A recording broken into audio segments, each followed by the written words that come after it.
Happy Valentine's Day. It's Kim Brooks, national best-selling author of the novel He's Fine, but Is He Saved? Its sequel, He's Saved, but Is He For Real? She That Findeth, which is like a romantic comedy book spinoff of He That Findeth a Wife, and other books to empower you as a single woman of God. I'm a licensed minister, certified relationship coach, but most importantly, I'm a servant of the Most High God. And I'm so excited because we're going to have fun today for the virtual party. Woo-hoo! Yes, we're going to talk about two controversial subjects in one session: love and money. Yes, it's Valentine's Day. It's the season of love, where if you're coupled up or booed up, getting some roses and some Valentine's Day candy. But guess what? You don't have to reserve that for if you just coupled up and booed up. Whoever you love, you can view this day to celebrate love. Give candy to your loved ones, friends, family, your children if you have children, who you love. Celebrate love. And guess what? The best love is God's love and self-love. The book of Mark talks about how God, he wants us to love him with all our mind, body, soul, strength. But guess what else? Part 2 of that says we are to love our neighbors as we love ourselves. And you can only love your neighbor to the capacity of which you love yourself. So God is for self-love. And one of the forms of self-love is how you treat your relationship with something that's a very important part of you: your money, your finances. So that's what we're going to talk about today. I see you guys are logging on. Comment. Let me know you're here. Let me know where you're from. Hey, Rebecca. Happy Valentine's Day. Beautiful. Let me know where y'all are from. Comment. Let me know you're here. There is going to be space for, hey, Alicia, happy Valentine's Day, Q&A. These powerful ladies today are going to get you all the way together regarding your finances, and we're going to talk about love too. So I'm excited, and thanks for letting me know you're here and that you guys are watching. Hello, Facebook user. All right, now if you give permission on Facebook, it's the link on the bottom, and you hit give permission. That way I can see your beautiful face and your name if you post from inside one of the groups, because we're streaming on YouTube mainly, and also on inside both groups, the private support groups. So if you're on YouTube, like this video so more people can be notified about it, comment on it, subscribe to my channel. I greatly appreciate that. All right, Alicia's from Hampton. Hey, Hampton, Virginia. All right. Awesome. So for the next couple hours, I'm about to introduce our guests, and then we're going to have a great time. I have giveaways planned for you, surprise giveaways by someone who donated something for you as a woman of God. So I'm excited about that as well. All right. But first, I want you to kind of get to know who our guests are today. So I'm going to introduce first. Now, this young lady is, let's see. Is it working? There we go. There she is. Happy Valentine's Day, Prudence. Hey, Prudence, your little poochie. So this young lady is Lakeisha Mallett, financial wealth coach. Lakeisha Mallett. Hey, Darby. Happy Valentine's Day. And I'm going to read a little something about Lakeisha. She is passionate about financial literacy. As a firm believer in the philosophy that an investment in knowledge pays the best interest. That's good. An investment in knowledge pays the best interest. Since 2007, Lakeisha has made it her mission to help men and women develop a mindset wired for wealth and success. Lakeisha's key philosophy is once a person knows how to strengthen, look at this. This is what we're talking about today. Once a person knows how to strengthen their relationship with money, they can also shatter the glass ceiling on their income. All right. Time to shatter that glass ceiling. Lakeisha is a sought-after personal finance and wealth building speaker. She also founded Mocktails, Money and Marriage, a fun, interactive live session created to help couples unite in their money. So I'm excited to have financial wealth coach Lakeisha Mallett. She's also the residential coach for those of you who are a member of my Level Up group, Leveling Up While Single and Saved with Kim Brooks and Friends, where we focus on leveling up in your wealth, mental and physical health, self-love, self-care based on 3 John 2. So Lakeisha shares twice a week in the group. She goes live in the groups and shares life-changing information. And so I'm so excited to have her on. She's also a dear friend of mine, and she's been doing this for years. She actually helped me. She helped me years ago. I was in deep debt, and she helped me come up with a strategy to get out of debt, and it worked. So we're going to be talking about that some today. And hey, Darby, happy Valentine's Day. So yeah, continue to comment, interact with each other in the comments. This is a party, so feel free to interact in the comments.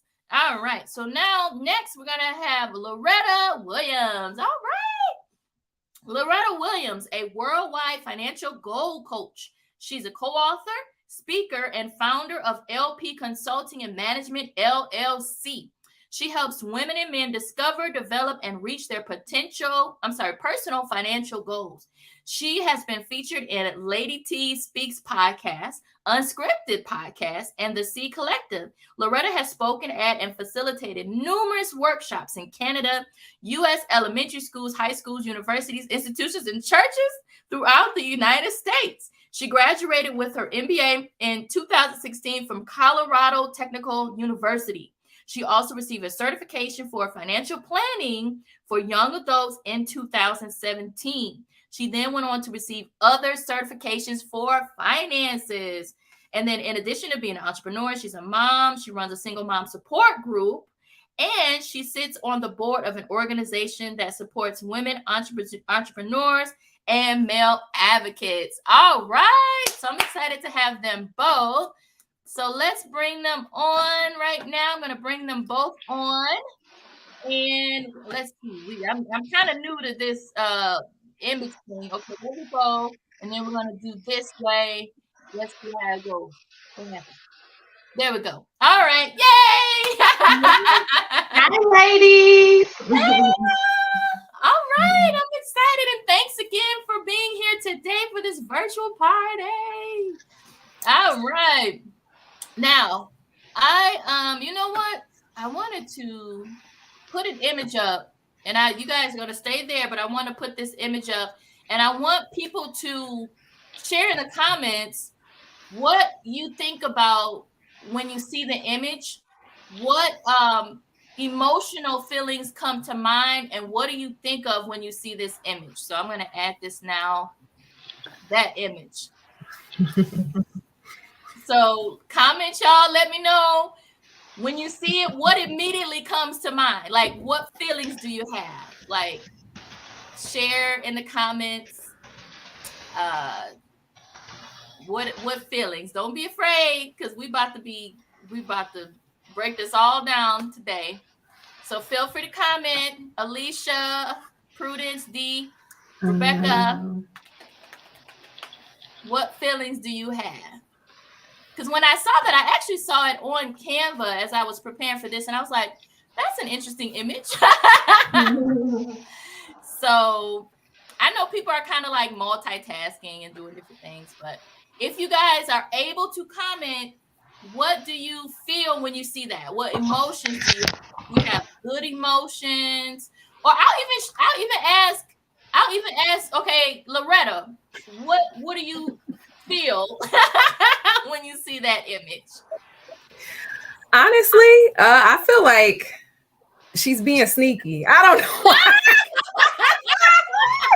I don't know why I get that from this picture, but I'm like, oh, she just gives me this sneaky vibe. Like she's just. So I don't know. Maybe she's hiding behind the money and probably not using it properly. We're gonna have a whole breakdown. That's what I get when I look at it. And I was was about to type it in the chat. Okay. Oh, Well, yeah. what do you feel, Lakeisha, when you look at that? So when I saw it, and I did type in the chat, but I think it's a private chat, maybe just with us as the host Oh, okay. of the meeting today. But it's this song by Callaway that says, "I want money, lots and lots of money." So when I saw the flash of the money, that was the first thing that jumped in my mind. I want Money, lots lots and and lots lots of of money. money. Oh my goodness, that's a good one, and I'm glad you mentioned that because I'm gonna start with you and Lakeisha. I want to thank you because I know it's Valentine's Day and you're married, you have your family, and your baby girl's birthday today. So thank you for sharing an hour with us. So for the first half, I'm gonna mainly ask questions for Lakeisha before she has to run, and like I said, Loretta, feel free to chime in. But I want to start with that because I know, Lakeisha, your anointing is one of your anointings is teaching money as from a standpoint of mindset.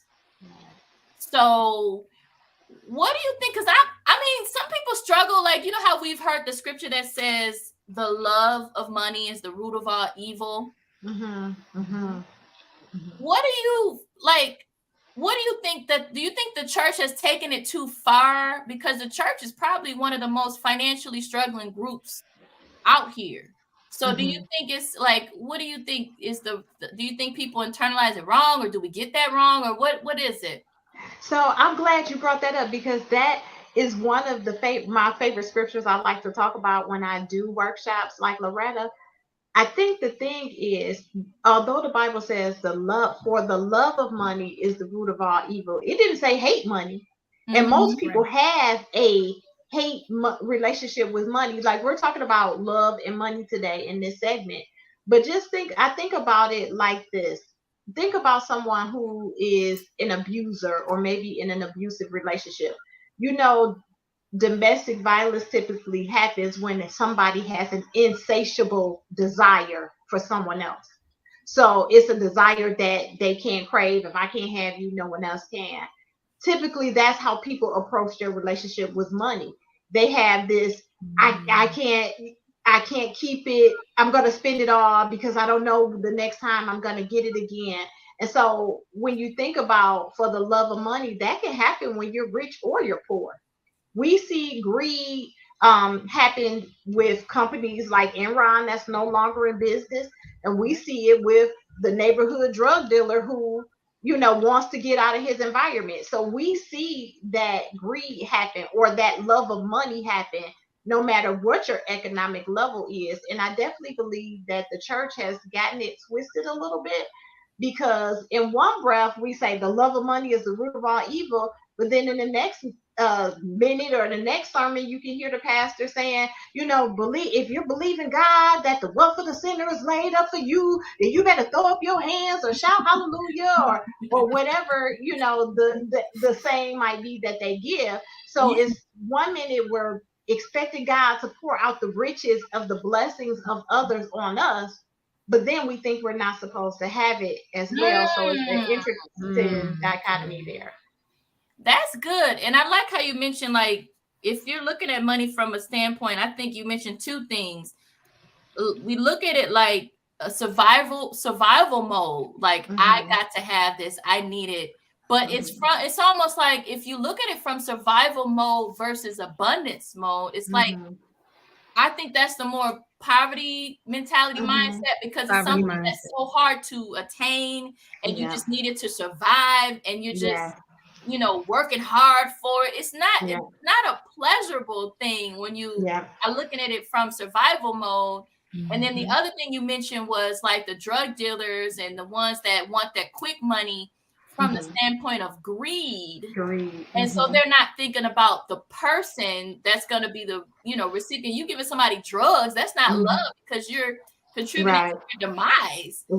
And I'm not saying you love people more than money, but money is a tool to be able to help people and bless people. So like you said, it's kind of like but since it's Valentine's Day, in my heart, and I'm asking you because in my heart I feel like as singles we should work on our relationship with money.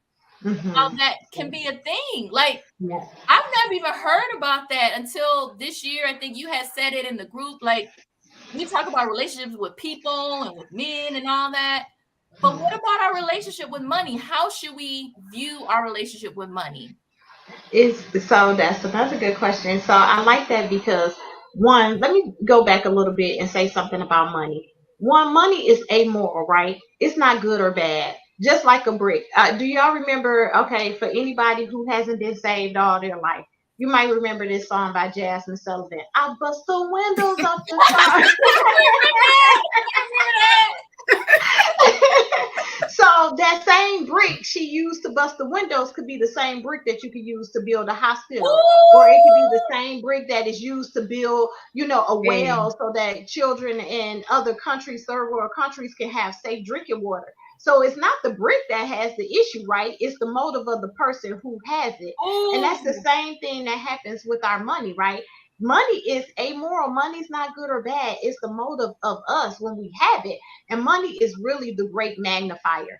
I always tell my clients, what you do with $1, you'll do with a million. So people think, oh, if I had more money, that would solve all my problems. No, it wouldn't. It would just make you more of what you are right now. It would just give Yep. you access to do what you're doing now on a greater level and a greater scale. And I believe that one of the things that women should do uh, before they think about being in a relationship. And if you're in a relationship right now, you can even still do this now, is really start to decide, what is my relationship like with money? How do I cultivate a good relationship with my money? Because what we all get up, we go to work, whether you're an entrepreneur or an employee, we go to work every day for this green piece of paper.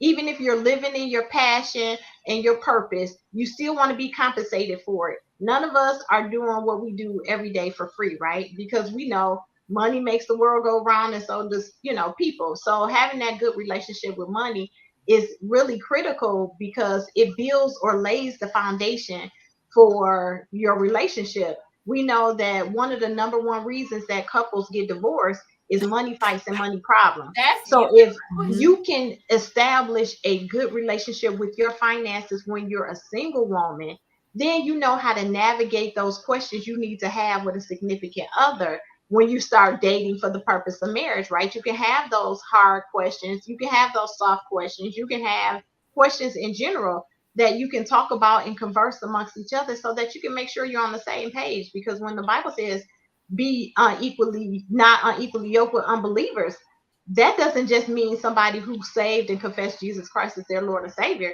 That means, how can two walk together unless they be agreed? How can you walk together with someone who doesn't share the same values, morals, principles, and ethics that you do about money? There's always going to be that constant struggle and tension and fighting because you're not aligned. And What? when you're misaligned, or like Miles Monroe said, if purpose is unknown, abuse is inevitable. So if you don't know the real purpose of money in your relationship and in your life, you're going to abuse the thing. So So I just what want to are say. that's good, and That you're actually is. leading a good segue into what I wanted to get into as far as with money and marriage and how to talk about it. But what when you say you want to make sure you're on the same page with your partner as far as money, what do you mean exactly as far as when you say making sure you have the same morals, values, and belief systems about money? Like, Mhm. what are some examples of that, like a good value system to have about money? Okay. So, what do you believe about saving? What do you believe about investing? Do you believe that we should have our children in private school? Do you believe that we should Mm, live in the city or the country? When you think about money, how does that apply to our life? Are we going to put aside a portion of all we earn so that we make sure we have a comfortable level of income in case something happens unexpectedly? Do we consume everything that comes in so that when the unexpected does arise, there's no cushion for us to fall back on? So just making sure that you're just in alignment in those areas. And then, how much do you plan to work in order for us to live this life that we want to live? Do you plan to not be home for dinner every Tuesday because you're out trying to gather money? Or what are going to be our core values together that we can stand on and build on for our relationship. So I think those are some of the fundamental questions to ask, like how much debt do you have? You know, do you have a plan to get out of that debt? Yeah. You know, are you constantly still accruing more debt? Are you using the credit card every time you go out just because you can? Or are you saying no to some things because, are you delaying your gratification, I should say, for the greater good And of, being financially free? the moral better response is, I guess you want that person to be financially responsible. And we're going to talk about this, Loretta, when we, talk about for the singles and what we should be focusing on now, because it sounds like what Lakeisha is saying, you might want your partner to be at a certain place, but right now we got to make sure we can get to a certain place, and that we're saving, and that we're not being frivolous, and making sure our money has a mission and all that. But I wanted to ask you, Lakeisha, when you're dating someone and getting to know them, at what point is a good point to start having those conversations, like about money and credit, what's your credit score, and yeah, so most people don't want to be transparent and be naked and uncovered about their finances. Finances are one of those topics that really make people embarrassed. So when you just meet somebody, you're on the first and second date. No, I'm not gonna bring up what's your credit score, how much debt do you have, how much money you have in the bank. I'm probably not gonna even ask you how much money do you earn. But when we're in a committed relationship and we see that the relationship is headed towards something serious like marriage, that's a big commitment. And I think those conversations need to be had at the point that you see yourself being life partners. You don't want to wait until you get down the aisle. I always say, love brings us together, but money pulls us apart. So if you think that this is someone you want to commit your life to, then those are conversations you need to be having. You don't want to wait until after you say I do and then hope that you guys are on the same page at some point. So how important would you say, Lakeisha, is money when it comes to picking a mate? Ooh, I would say. Actually, this could be such a loaded question. I would say on a scale of 1 to 10, absolutely a 10. But there's so much that goes into that because, again, it's not how much you're earning that matters, it's what you're doing with what you're earning. So he could be a janitor, but maybe he has goals of, rise in the ranks, or maybe he's doing that in the interim until he can save up enough money to maybe go and invest in something that's more in alignment with his passion. Maybe he wants to be a janitor for all of his life, and that's fine too. But what are his money goals while he's there? If he's spending all that he's earning, then you're going to be in misalignment, and you want to make sure that you're on an aligned path so you can go forward. Again, how can two walk together unless they agree? If you're not in alignment, it's not going to work, or you're going to have a very rocky road to get to your destination of happily ever after. And I like that, because if the man is supposed to be, the head of the household, then you want to be able to trust someone with their leadership in regards to finances. A lot of times as women, we want a spiritual covering, but I mean, as far as the household goes, you would want him to be, responsible. Like you said, are his bills paid on time? Can he afford? Now, what about this? Can he at least afford to take you out on a date? I feel like if you can't afford to pay for me and you, then you're not ready to date. You're not ready. You know what? I shared that with you. Remember that one guy he was trying to hook me up with? He was trying to get me to go Dutch. And I was like, no, boo, you ain't ready. You're not ready. I was like, I love you. You definitely tried. But. You know what? It's funny because I hear all the time, and on social media, you will hear like men say, women are high maintenance, this and that and the other. Every woman is high maintenance. You just have to find one within your pay grade. I'm like, yeah. So if make your wage. Like, yep. You just have to find one within your pay grade, and then you can operate from there. But to ask a woman to foot the bills or to go Dutch when you're in a dating relationship, absolutely not. Because you know what? Men are the hunter, right? They know how to hunt. They know how to go after what they want. They know how to show their intentions. And in the dating stage, that's what you're supposed to be doing. Now, should we be going to, Nobu or, Morton's every time for dinner? Right, Absolutely exactly. not, too. Because again, we do understand we want to make sure that you do have some financial goals. So if we Yes. shelling out $200 for dinner every time we go out and we're dating 2 or 3 times a week, that's gonna break the bank, and we don't want to do that either. But I do believe that there are also ways that you can get creative, men and women, when you're dating, that you can still enjoy each other's company and again not break the bank. You can go to a high school football game. You don't have to go to a collegiate or a national, football game and have a date night. You can get ice cream. You can go to a museum. There are so many things that you can do that don't require you spend excess, in Exactly. order to go out and have a good time. But I definitely think, men should date within their pay grade, unless you want to level up. I mean, I know, right? We have an opportunity to level up too. It's not just yes, women. Men yep, can level up, but I appreciate what you shared, Lakeisha, about finding out if he has income to be able to sustain himself. Can he take care of his bills and things like that? And then also, um, if he has financial goals that he's working on.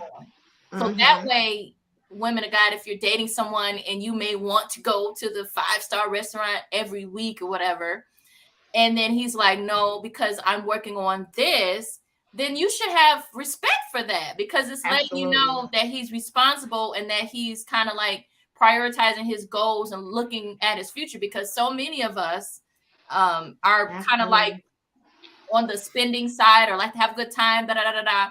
And I'm going to talk about this with Loretta when we talk about the single stuff, because I actually had to put systems in place to help me not be as much of a spender, because if I have it, it's like, oh, it's fun, fun. Yeah, yeah, But yeah, I like how you shared to kind of find out where he is financial, make sure he's basically financially stable, can afford taking on a date, but being creative about where you go. And then as women of God, being open to that, as long as you know he has financial goals and vision. yeah, The last guy I dated, it didn't work out. And the last thing I said to him, I said, what is your vision? Like, do you have vision for the next 3 years of your life? Like, I found out he really didn't have vision. So I think that's so important as a man to kind of know where he wants to be, so the woman can decide if she sees herself fitting in right. that vision. Right, right. And it's I'm glad you said that. I want to jump and say two things based off what you said. One, God made us to be a help. But I can't help you if you don't know what I'm supposed to help you do. If Come you have on. no if you have no vision or direction for your life, how do I jump in and help? And two, in most relationships, you're gonna have two people. One person is going to be the spender and one person is going to be the saver. And you have to find that equal balance between the two. And I'm glad you said that you have those systems in place, because those systems are absolutely vital to really making sure that the spender doesn't overspend and the saver doesn't keep the spender from enjoying the money. Then they'll be like, you'll The be money. upset. Yeah, Like, yeah, and just yeah. to kind of share, oh, we're doing good on time. Praise God. To share, and then to share when I say systems, for all my fellow spenders out there, because I am a spender. I find that out. It's like I can live off little or I can live off much, but then at the end of the year, you're like, okay, I did the same thing. Yes.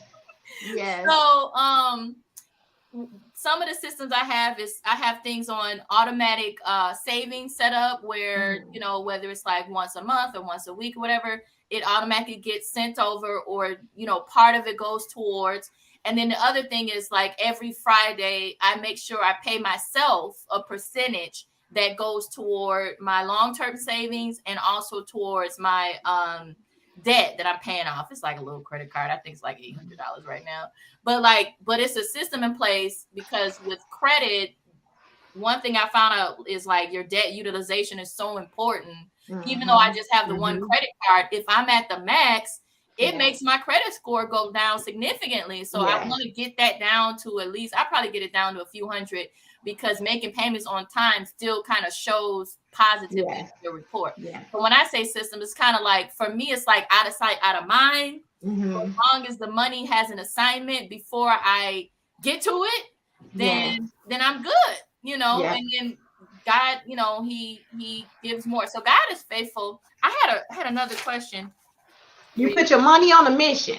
Yes. You Yes. gave your money a mission. I put my money on a mission. Yep. And I give my money an assignment. Now, Mhm. I have this loaded question for Lakeisha, but first, Loretta, I want to get your thoughts on what we just said about, you know, money on a mission. And because I know you're a financial goal coach, so I want to hear your thoughts on that. Absolutely. I definitely agree. And I always tell my clients that you have to attach a place for your money, because if you don't, you'll spend it. Like you get your paycheck on Friday and it's gone on Monday and you're like, where did it go? I don't even remember what I spent it on. And so it's so important and so vital for you to make sure you know exactly where each dollar is going, whether that be to a savings account, whether it is to pay off a bill, pay on a debt, pay your utilities, whatever it is. But you need to know exactly if it's a subscription, whatever it is, you need to know where that money is going. And then we make adjustments as needed. But yeah. So how important, Loretta, is paying yourself first, giving your money an assignment? How important is that as it pertains to self-love? I would say that's super important. That is self-love. That's a part of it. That's a part of it. But I mean, you want to make sure that you are putting yourself first. I think so many times, especially as women, as moms, I'm a mother, I have a son, and we tend to pay everything first and then pay ourselves last, and we get the scraps on the floor when that's not how that's not, as Christians, as believers, we don't pick up the scraps. You better say it. You better say it. That's good. Yeah. So it's very important to prioritize, and you are first. And it is important to show that self-love by paying yourself first. Again, we put everybody else first, our kids, your spouse, if you're married, your job, your friends, your family, and then you are all the way. You'll let your mom borrow some money before you pay yourself. That doesn't even sound right, because if you're not right, you can't help anybody else get right. Yep. So I see it a lot. I see that a lot. You know, can I jump in and chime off of what Loretta said? It's look, I love my quotes and my affirmations and my mantra. Kim talked about how the mindset, I think, is so important. There's a saying that the law obeys man when man obeys the law. And so I think that is so important that we know about the law of gravity, right? If you climb on the top of the Empire State Building, if you jump down, guess what? No matter if you're 50 pounds or 500 pounds, you're coming down, right? You're not going to break the law. You're nothing about you. You're not going to sprout wings and fly. You're not going to go against the law. And there are laws financially that when we operate within those, we can truly see success. And I think as believers, sometimes we have I will say gotten a little thrown off or getting things twisted, because we will tithe and we will give and we will sow, but we won't tithe to ourselves. We pay, like Loretta said, we'll pay everybody else but ourselves. And in Proverbs, I think it's 21:20, it says that let me see, I got it written down. It says, "Why the wise store up choice food and oil, but fools gulp all theirs down." So the Bible tells us not to be consuming. What is that scripture again? Proverbs 21:20. I'm gonna put that in the chat. Yeah. And then it's one more that I'll share. It's Proverbs 27:23, which says, "Know well the condition of your flocks." Ooh. Now we know we don't live in an agricultural society, so we don't have sheep and goats and bulls and all of that, but we do have bank accounts, we have income, we have ways that we earn money. So know well the state of your money. Like we go to the doctor, your doctor is checking your numbers, right? They're checking your vitals for your blood pressure, your pulse, your blood sugar, your cholesterol, your weight. Those numbers are important, because if any one of those numbers ever get off, sickness and disease is going to run rapid and wreak havoc in your life. Same thing with our financial numbers. If we don't know how much we're earning, where is it going, how much we have in debt, then we're going to start, that stress is going to wreak havoc on our life just by not knowing the state of our flocks. That's good. Like they say, locate yourself. Like, where are you? Like, you are here. You know, making a Yep. Like, Yep. you are here. I got this amount of debt. I got this I need to pay off. Yeah. It's like, okay, get a big picture of everything you have and then come up with a plan. Like, okay, I'm going to put this towards this one. I'm going to set up a plan. And I want to share with people, if you have debt, don't let it go to collections. Don't let them sell it off to a collection company. Call them and you will be amazed at how they will make arrangements with you. I used to work. I worked in collections for 10 years. I worked in auto finance collections. And then I also worked in third-party collections on them old ETE energy bills that was 20 years old.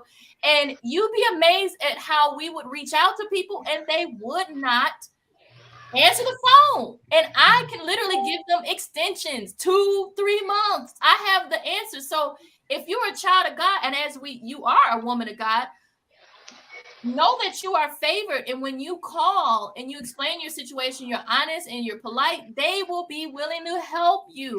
Yeah. You'll be amazed. And you'll be like, wow, you're freezing my account. You're freezing the interest. You're making it lower. I mean, so many options. But Lakeisha, I know you have to go. So I wanted to ask a couple more questions about love and money.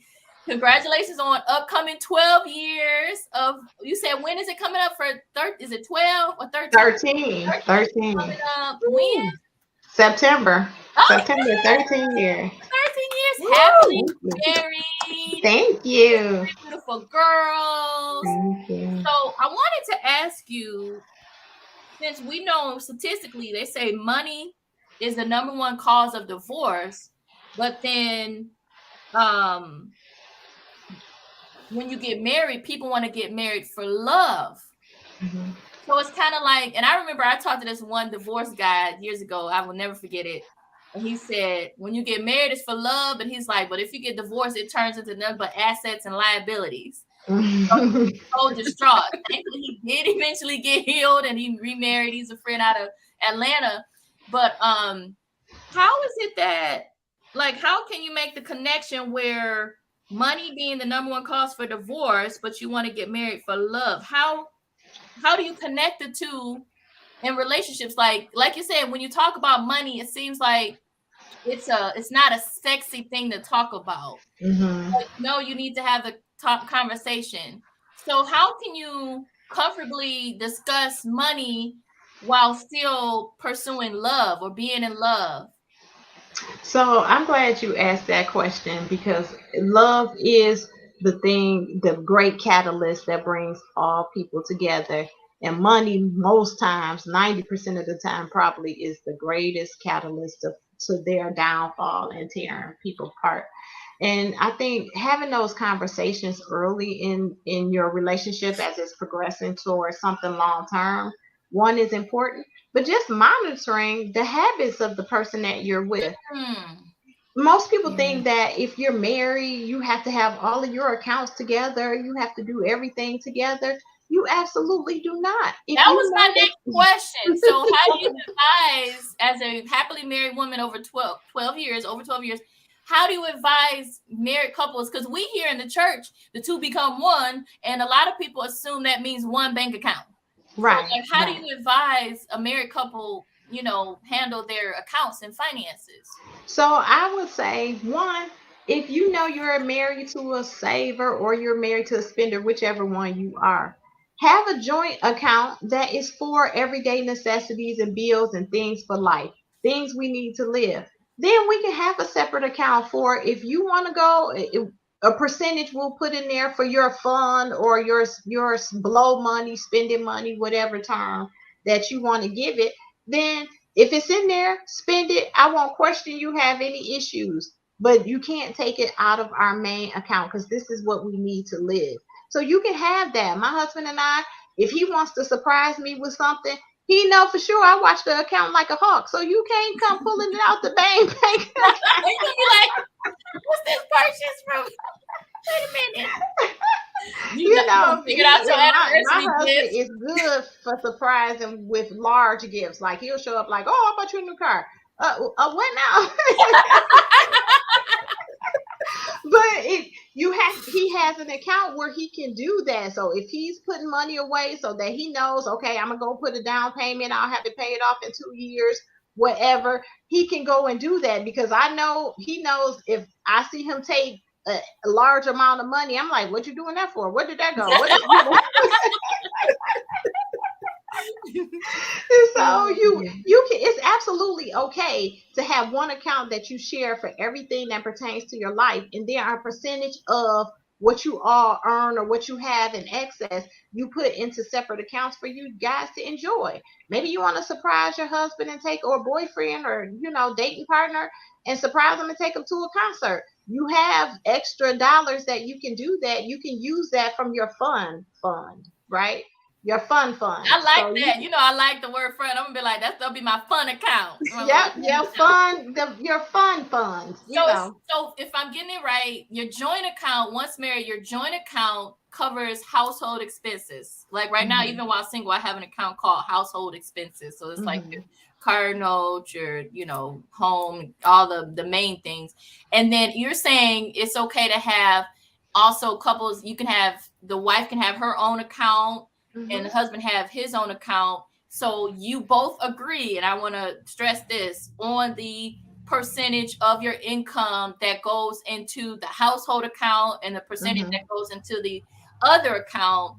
Absolutely. Now what about if like the income earnings switch? Like what if like in the beginning the man is making more and the wife is not making as much, but then in 5 years it triples, like it switches and triples, like where the woman is making triple and the husband is still making the same. So like, do you adjust the percentages? Is it like a good idea for it to be based off percentages, looking at how much each person makes, or should it be like another thing too is a lot of women, they may feel like, well, hey, I want him to cover all the bills or most of the bills.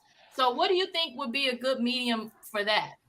So to go back to your first question, it can be percentage based, but it definitely could be a percentage of what you have in excess. So once you have the money that you need, so this is why it's good to have a conversation, to sit down and talk about how much do we pay on the mortgage each month?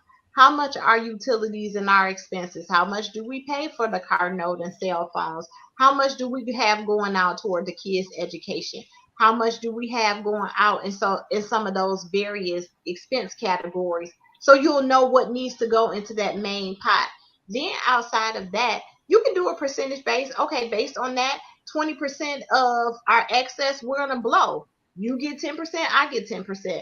Or we can say, based on what we have in excess, $500 is what we're gonna blow. You get 300. I don't mind getting 200. I'll take $50 this month. If next month I see something I want to get, if you're okay with the number switching.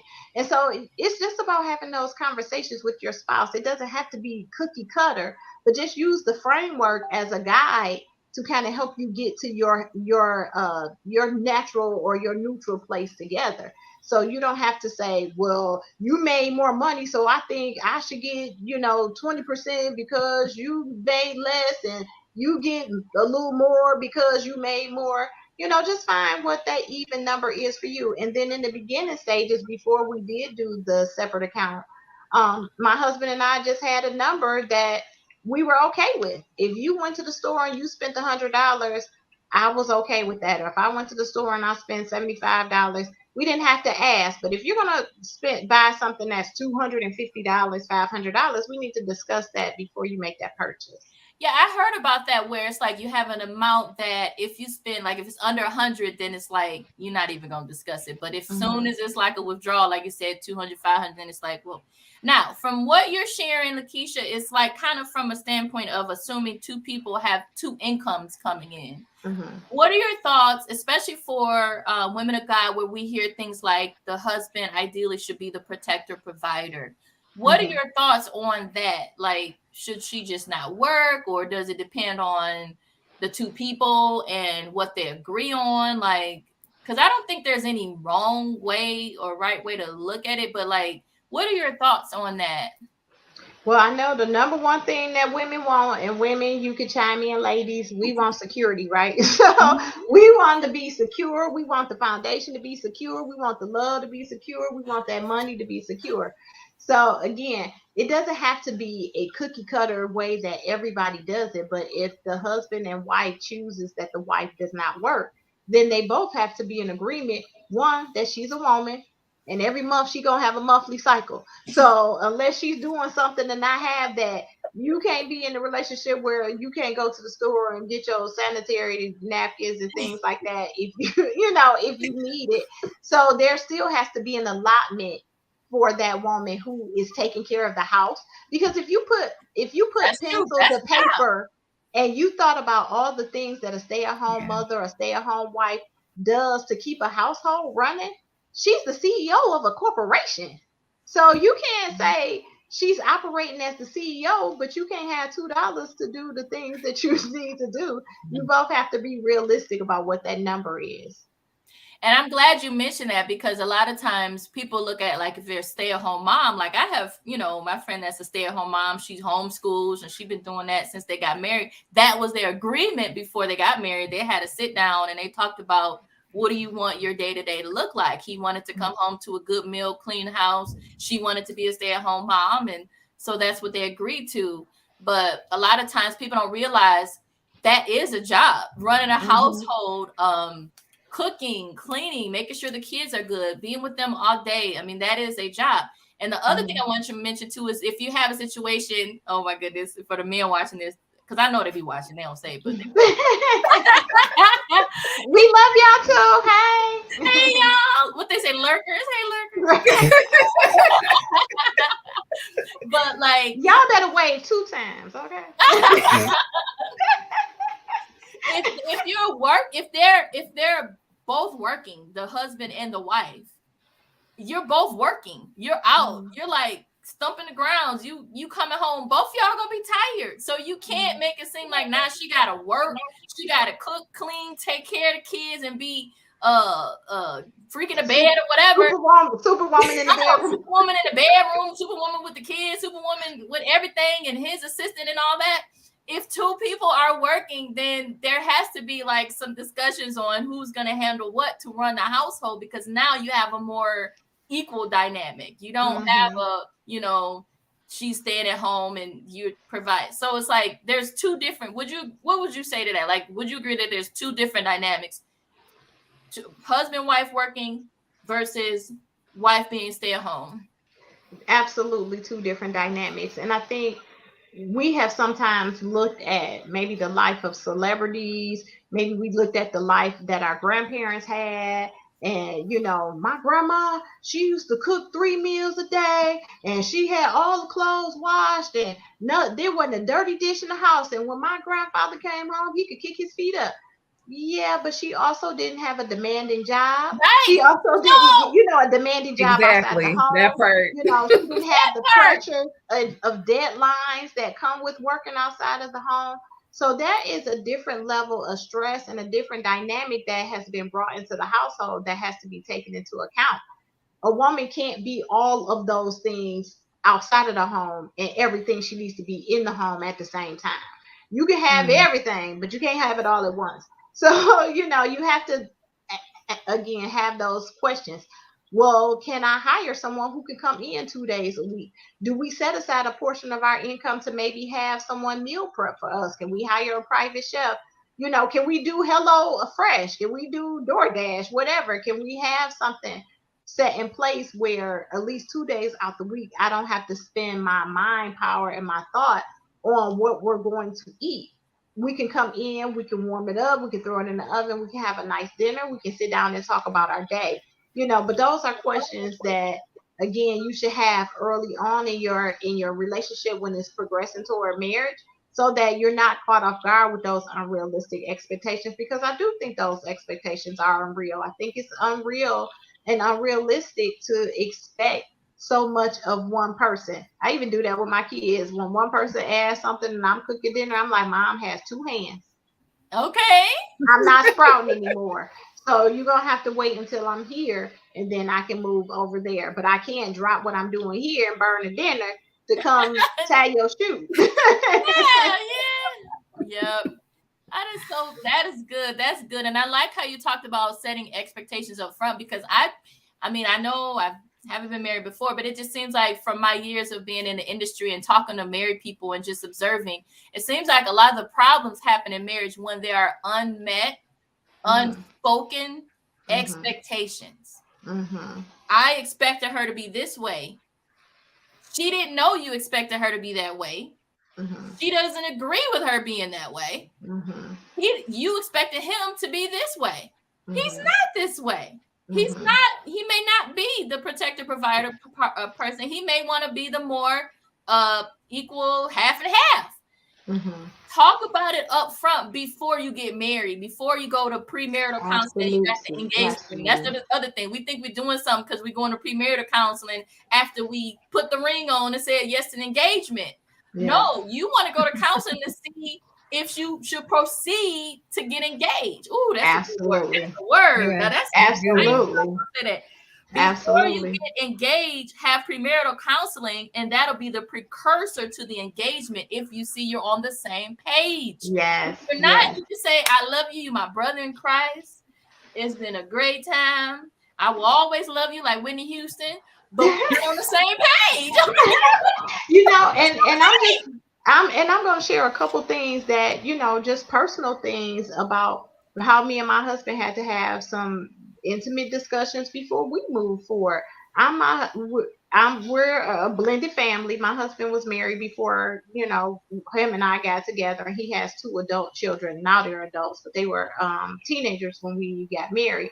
But early on when we were dating and it looked like the relationship was progressing towards marriage, he was of the mind that he didn't really want to have any more children, and I was single. I didn't have any children at the time, and I said, well, I want to have children. And I think this is so important, women and men too, if you're listening, to have your non-negotiables in relationships. Like, I believe everybody should have the blueprint written down of what they're believing God for. Like, I had a list, quote unquote, of what I was believing God for, and it's amazing how God exceeded my expectations with that.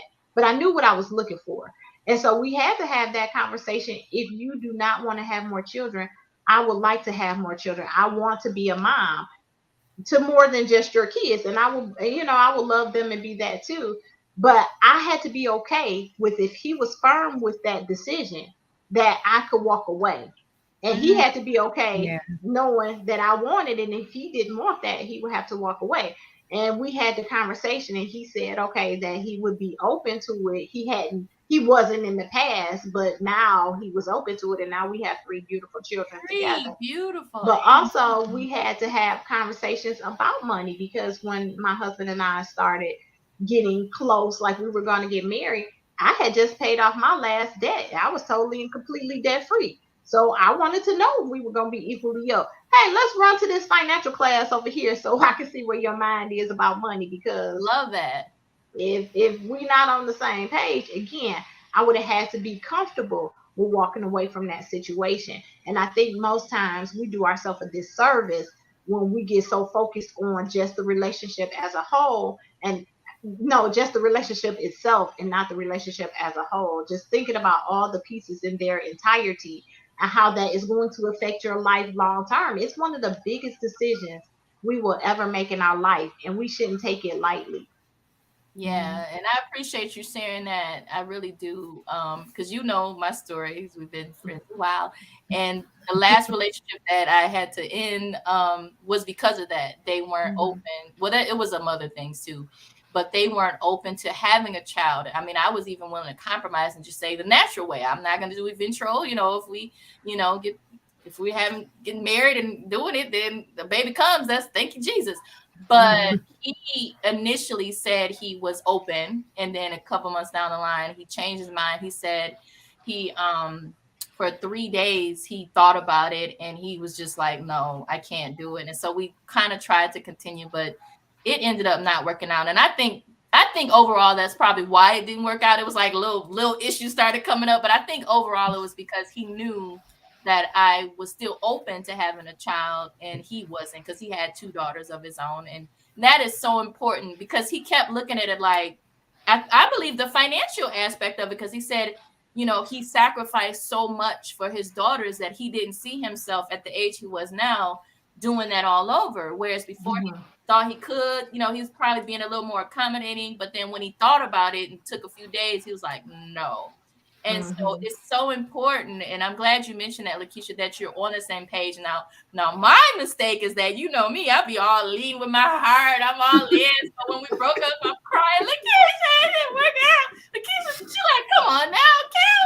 You know, like, just, if your heart wasn't in it, then you would just been like, well, we broke up. You know, what you doing tomorrow? And I was like, that is so true. If my heart wasn't in it, it'll just been like, oh, it didn't work out. But because my heart was all in it, his heart was all in it, we turned it into a whole big thing. But like you said, you have to be on the same page. We were both decent people, good people, and sweethearts. I mean, I still believe he's a sweetie. We just weren't on the same page, and that's okay. And that's what I want to share too. Is it's okay. Yeah, I may cry, I may be sad for a couple of days since it was only a few months, you know. But then you gotta keep going, and like you said, Lakeisha, have your non-negotiables, because that's a big financial thing. Having a child is a big financial investment too. So I'm thankful to you for sharing that personal story as well. So, you want me to share one more before I have to? If you have time, hey,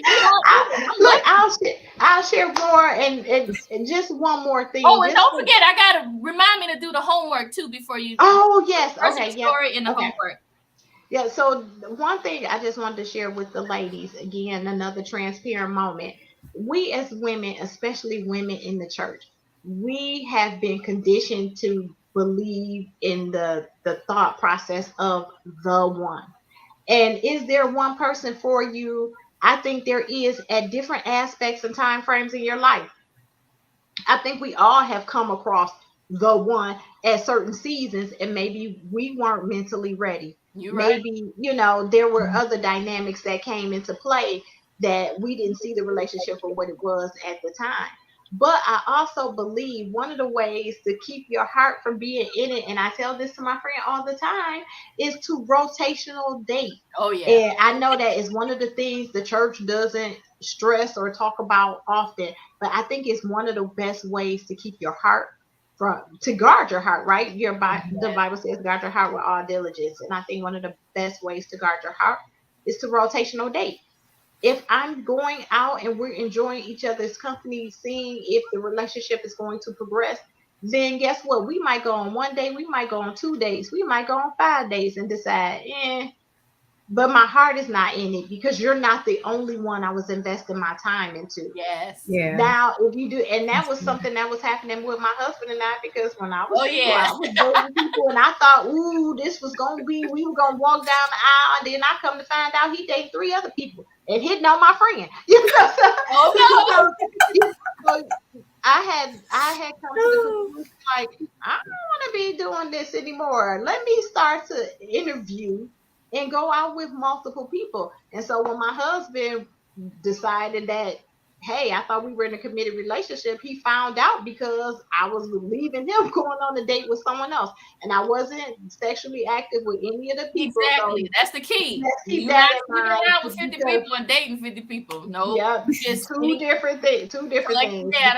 Mm-hmm. Yeah. So, you know, he said, well, wait a minute, I thought we were in a relationship. We had never had a conversation about a relationship. So it wasn't until that moment on that we decided to be exclusive and, you know, build our life together from there. But don't take yourself off the market, honey. If you haven't decided and you looked against your love list and decided he is meeting the criteria of someone you want to be with or possibly spend your life with, don't take yourself off the market. Yes. See other people. So now I'm a big proponent. First 90 days, I say guard your heart 90 days, but within those 90 days, don't be exclusive at all. Because what I find with me is men, they'll talk to me and they want to be exclusive like a month later. And what they're doing is they're taking you off the market. And the type of person I am, leading with my heart, I'm not looking at nowhere else. And so instead of that, when if I haven't collected enough data to see if this person meets the different morals, values, beliefs, about money, about relationship with God, about da da da. So I'm doing myself a disservice by not dating other people. Dating meaning collecting data, not Amen. around and being all physical, Yeah. doing things that causes your heart to be attached, but Yeah. really just getting to know and getting that feedback. So yeah, I'm a believer now, because Yes. you do that so long, and then you have the few months of you putting your heart all in it for a few months and it don't work out because unmet expectation. Now you're crying, now your heart is bleeding, and you're like, Jesus, heal my heart. And God is like, oh Lord, here we go. I'm with you. I never leave you, never forsake you. And You're like, oh Lord, it's me again. look, that sounds like a book title. I need to write. Oh Lord, it's me again. But no, my heart is too precious, Yes. And women of God, your heart is too precious. God doesn't want people to be around here just breaking it here, left and right. None of that. Absolutely. God is faithful. Absolutely. Well, thank you, Lakeisha, for being. You're welcome. What's the homework assignment? Do you want me to? Thank you for the reminder. Okay, so for those of you watching, Lakeisha Mallett is the residential coach for our Level Up group, and she shares twice a week. She goes live. So we're gonna do for those of you watching, she's gonna give you homework, and she's gonna follow up inside the group to give the accountability for you to do the homework. So you have to join the group so you can see and watch her twice a week. So it's and the link is in the description. Is Facebook's on Facebook, Leveling Up While Single and Saved. You can put that in the search, or you can click on the link in the description. So Lakeisha, what's the homework that you do have for the viewers? And when are you gonna follow up to see if they've done it or not? Okay. So my homework assignment, and we touched on this, and I'm so glad Loretta brought it up because this is our assignment. We pay everybody but ourselves. So when I think about money, I think of it from an abundance standpoint, right? And my mentor told me many years ago, there's enough room in the sky for every bird to fly. So there is more than enough in the earth for you to live the life that you truly desire to live. But we need to be responsible and manage our money, be good stewards of our finances. So one of the things I want you to do is create an expansion account. And when you think about expansion, you think about something that's growing, that's massive, that's explosive. We're going to create an expansion account, and then we're going to start to dedicate a percentage of our income, like Kim said, having those systems in place. Dedicate a percentage of your income. If you can't start with 10%, then start with 1% and work your way up. And put your money into that account that you're going to start to use to expand your income, right? To use to expand and grow your money, I should say, expand and grow your money. And that we'll talk about in the group what you're going to do with that expansion account once you create it. But look into high yielding money market account or high yielding savings accounts like SoFi, or you can use Prize Pool or Goldman Sachs. Look into one of those accounts that you can use to create and start your expansion account. So that is your goal. Start your expansion account and dedicate a specific percentage that you're going to contribute to it each and every pay. So when you say expansion account, Lakeisha, are you speaking of an account where you're using for investments into things that'll grow, or are you going to share that in detail in the group? I'm going to share that in detail in the group, but the expansion account is not your investment account. So I will say that your expansion account is not your investment account. Okay, so start your investment account. Your expansion account between 1 to 10%, where you contribute to it weekly or monthly. Every pay, however you're paid. If you're paid weekly, bi-weekly, monthly, however you're paid, a specific percentage. If you can't start with 10, start somewhere. Start at 1, work your way up. Okay, all right. And then when is going to be the follow-up in the group? Are you going to do that for Money Talk Tuesday or not this Tuesday? I'm going to do it the following Tuesday. So it should be the last Tuesday of the month. Okay, so Tuesday, I got my calendar. That is going to be the 28th. Yep, the last Tuesday of the month. Okay, so everybody join today while it's on your mind. Click on the link to join Leveling Up While Single and Saved. It's free to join. We talk about leveling up in your wealth, health, mental and physical health. There's also a residential Christian therapist in the group that contributes as well. So Lakeisha's going to share live on the 28th during her Money Talk Tuesday. So you want to be a member of the group, join now while it's on your mind. Right after this live, join the group. And thank you so much, Lakeisha, for being on. How can people connect with you? Yes, ma'am. You have you're doing like one-on-one sessions for people that want one-on-one coaching. So how can people connect with you about that? So I am doing power hour sessions for the month of February. So power hour sessions, we'll get together and we'll draft out your money mission, and then we'll create your savvy spending plan, as I like to call it. Again, I like to use words that are fun, because when you think of money, when you think of the word budget, people think of something that is very restricting and constrictive. They don't think of positive words when they think about a budget. Nothing rings positive for them when they think of budget. So I call it a savvy spending plan. And we work together to really help you draft out your money mission and create your money map. And your money map is just your money action plan. What are we doing with the funds that we have? And you can sign up for that at as.me/vision. I'm sorry. I'm used to typing it. Can you put it in, or what is it? www.lakeishamalley. Yeah, I can put it in the chat, and then you can put it over. Yeah, let me see. I think I see something that says private chat. Oh, yeah. So I have to see it there, and then I'll copy and paste it. I didn't even know that feature was like that. Yep. And so I'll put it there in the group, and then people can connect with me there. In addition to that, I am Lakeisha Mallett on Facebook, Instagram, and YouTube. Brilliantly Bankable Lakeisha Mallett on YouTube. Okay, so do this. Connect with Lakeisha for your one-on-one. It's still the beginning of the new year for you to get your financial goals in order. So thanks again, Lakeisha, for sharing. I know you have your baby girl's event tonight, so have fun. Now, which one is it? Is it Atia's or is it Alina? Alina, the middle girl. So it's her birthday, but then she has an event she's in a recital or something? No, they have Girl Scouts. They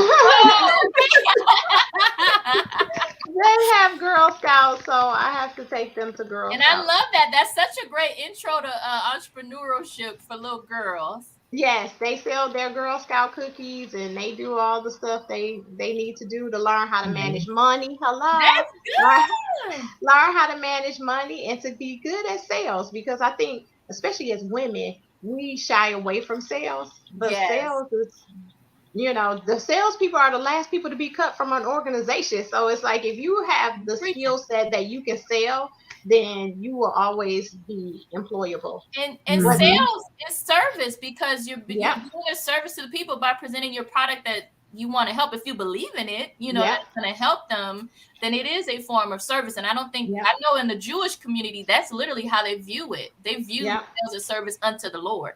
Look, can you imagine? There's a scripture for that too. There's a scripture for that too. It says, "Cursed is the man who hoards the grain, but blessed is the man who sells it." So if you have a gift that you're supposed to sell in the marketplace, cursed is the person who's not using their gift and exchanging it in the marketplace, in the measure of commerce, right? We're supposed to use our gifts and talents in the marketplace, and that's the scripture. So praise God. You're gonna have me looking that one up.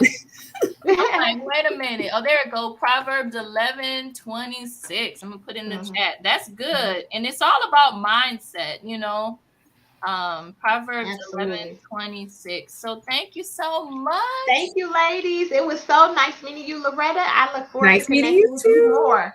Absolutely. All right. Yes, I want us, since we're all in the same area, I would love for us to do coffee or something, and meet up, maybe in the spring or something, because I think that would be great. Absolutely. I'm down for it. Okay. Bye, ladies. Bye. Stay on. We're about to have a quick break. All right. And then we're going to come back, and Loretta's going to share. We're going to talk about being a single lady and our relationship with our finances and working on our goals and getting it all the way together, so that we could be not only to be prepared to be a good helpmeet, but also, as a form of self-love, and being a good steward over what God has given us in the form of finances, and making room for increase, because you can't have more if you're not doing well with the little that God gives at first. What the scripture say, he that is faithful over a few things will be ruler over many. Mm-hmm. Yes. All right. First, I want to give a quick, I'm trying to get better at this. So where is it? Okay, there we go. So for a little break, if you guys like to read, I want to mention that my books are available. Let's see. Okay, so I'm going to do that. Yeah. All right. He's fine, but is he saved? That is my #1 best-selling book, and it is available paperback version on Amazon. And these are ways that you can support my ministry, support this channel. So that's one book. If you like to read novels, if you like a good story, he's fine, but is he saved? It was dubbed by the Detroit News as a Terry McMillan-like book with a Christian twist. And it was so funny because I had like 3 girlfriends, and it's about the relationship with God and the men in their lives. So it's fun, it's funny, and it has over like 200 reviews on Amazon. So check that out on Amazon. And the sequel, if you've read the first one, but not the sequel is juicy. He's saved, but is he for real? That's available on Amazon as well. And then my latest novel is kind of like a romantic comedy book, the spinoff on He That Findeth a Wife, but it's called She That Findeth. And the main character is Shanita Love. And it's basically what happens when a woman gets tired of waiting on God and decides to take matters in her own hands. She's been celibate 10 years. She's tired of waiting. So it is like a romantic comedy type book. If you like nonfiction, and if you're dabbling with dating sites before you, get deep into it, or if you're thinking about it but not sure, I have an ebook called A Woman's Guide to Safe Spirit-Led Christian Online Dating. And that's available on kimontheweb.com and the store there. So I have a store through kimontheweb.com. And also shout out to my new sponsor. I have a sponsor for my channel, Senior Benefits and Services, which is all about making sure your family is protected as it pertains to final expense. Gone are the days that when someone makes their transition, that everyone's already sad, upset, and crying. But then on top of that, if there's nothing in place to take care of services and arrangements, now there's added stress. No more setting up GoFundMe accounts and things like that. Instead, make sure that things are done in order. Make sure the foundation's in place, and call Senior Benefits and Services, and they can get you the best final expense plan possible, especially if you're 50 plus on a limited income and you want something to protect your family. All right. So that's our sponsor, our new sponsor. And then I'm sharing about my books. Okay. So I'm going to come back. And I'll have to add some more bills, what they call it, whistles and bells later, like maybe put a video and stuff. But hey, they always say, just do it. And everything ain't gonna be perfect. So this is me starting out. Being a little more intentional about showcasing the books and stuff. So, all right. So now I'm trying to add Loretta back. Come on, Loretta. There she is. All right. So let's see how this looks. Okay. All right, Miss Loretta. Let me make sure you are unmuted. Okay. All right. All the single ladies. Hey. Controversy with the Beyonce. What is all this like craziness with Beyonce and the church mad at Beyonce? When did Beyonce say she was a gospel singer? I'm confused. Like, when did she? Like, why is the church attacking her when she's always been like a secular artist? Like, that's the part I'm confused about. Like, look, I don't know. I know a lot of people are talking about. Look, I know a lot of people are talking about how pricey her tickets are. Yes. They're like, how you gonna afford her tickets and you not paying rent? So yeah, people are taking out payment plans to purchase her tickets. Serious? I am serious. I am serious. No, it ain't. Amen. But I am so glad you are with us, because we're going to talk about, this is our portion now for the single ladies. That's right. And our relationship with money. Yes. So, what do you feel, Loretta, as far as the importance of having a good relationship with your money? I feel like it's definitely important. I always ask people, what was your first experience with money? Right? I always ask my clients that in the beginning. I'm like, what was your first experience with money? It's usually back, in childhood. You may have seen your parents spend a lot of it, even if you didn't have it, or you may have seen your parents budget really well. But I always ask that question because whatever your first experience was, it sets that foundation for how you view money, whether it's subconsciously or consciously, but usually it's subconsciously. That is so good, because now that I'm thinking Yeah. about my mom, and I love her to pieces. She passed 7 years ago, Oh, and thank you. Now, once she passed, though, I had to kind of get her things together, and I was seeing that she had, oh my gosh, I call my mama Frank Sinatra. She did it her way. She had so many credit cards, Loretta. I was looking at her wallet like she had everything from Amazon to Nordstrom's to Costco. I mean, all these cards. She refinanced the home 3 or 4 times. The house was upside down. We couldn't even get the house because she getting new floors put in, and it was like $80,000 in that, and she lived there 20 years. So my mom was a spender, and that's probably why I have to set systems in place, because she never believed in layaway, and she instilled that in me and my sister. We've never done like layaway. We're like, if we want it, we're gonna get it now. But she instilled that in us. And so what I had to do once she passed, just a quick nugget: if someone passes, make sure that their credit cards is only in their name only, because then once they pass, then no one is responsible for credit card debt. So what I did is I made copies of her death certificates, and I sent a little note, and I said, my mom's passed. I sent them to the creditors, and they charged off all the debt. Once someone's gone, they charge it off. So I even tell people, and I don't know if the credit police gonna come and get me, but if like my uncle was in his 80s, and he had a Comerica credit card. It was like a couple thousand, but at the time, he never married, never had kids. So he was like in a nursing home that was like 7 minutes away. I would see him on Sundays, and the family visited him. And a lot of times, if they know the family's involved, then they treated him pretty good. And I was just like, we ain't about to keep paying on this credit card. I mean, he's 80-something. He's not trying to get credit anywhere. So I know all the super spiritual saints are like, ooh, she stopped paying. I stopped paying. I mean, I'm like, what are we gonna pay on this for? He 80. We trying to pay for this nursing home. He needs to pay for a roof over his head. So we just, it eventually got charged off. And guess what? Yeah. Credit card companies anticipate that.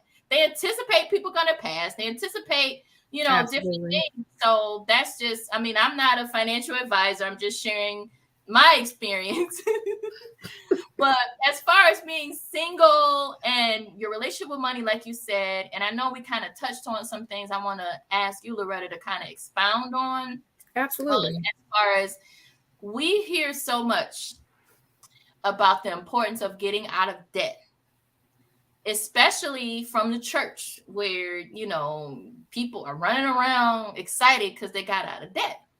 But what I found out later from one of my mentors, a financial mentor, who's actually a millionaire, is he said, when you get out of debt, you're back to zero. So we're running around shouting because we're in the black. We're no longer negative. So it's kind of like, that's where you really should have been. Yeah, it's like we're starting. So now we can start from scratch. So I understand the concept of being excited because you can start from scratch. But a lot of it, we look at that like that is the only goal.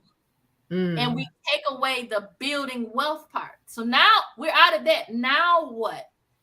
So with us, I want to talk about the importance of getting out of debt, because don't get me wrong, I believe that's important. And then I want to talk about the importance of building wealth and how important that is too, and how we can do that. So you mentioned, as a financial goal coach, Loretta, that you help people come up with strategies to get out of debt. So what are some strategies you like to share regarding that? Ooh, so again, it's different per person because everybody's situation is different. But a few things I like to share to help people get out of debt is, I know we talked about that B word, budget. Yeah. Not the other one. I know.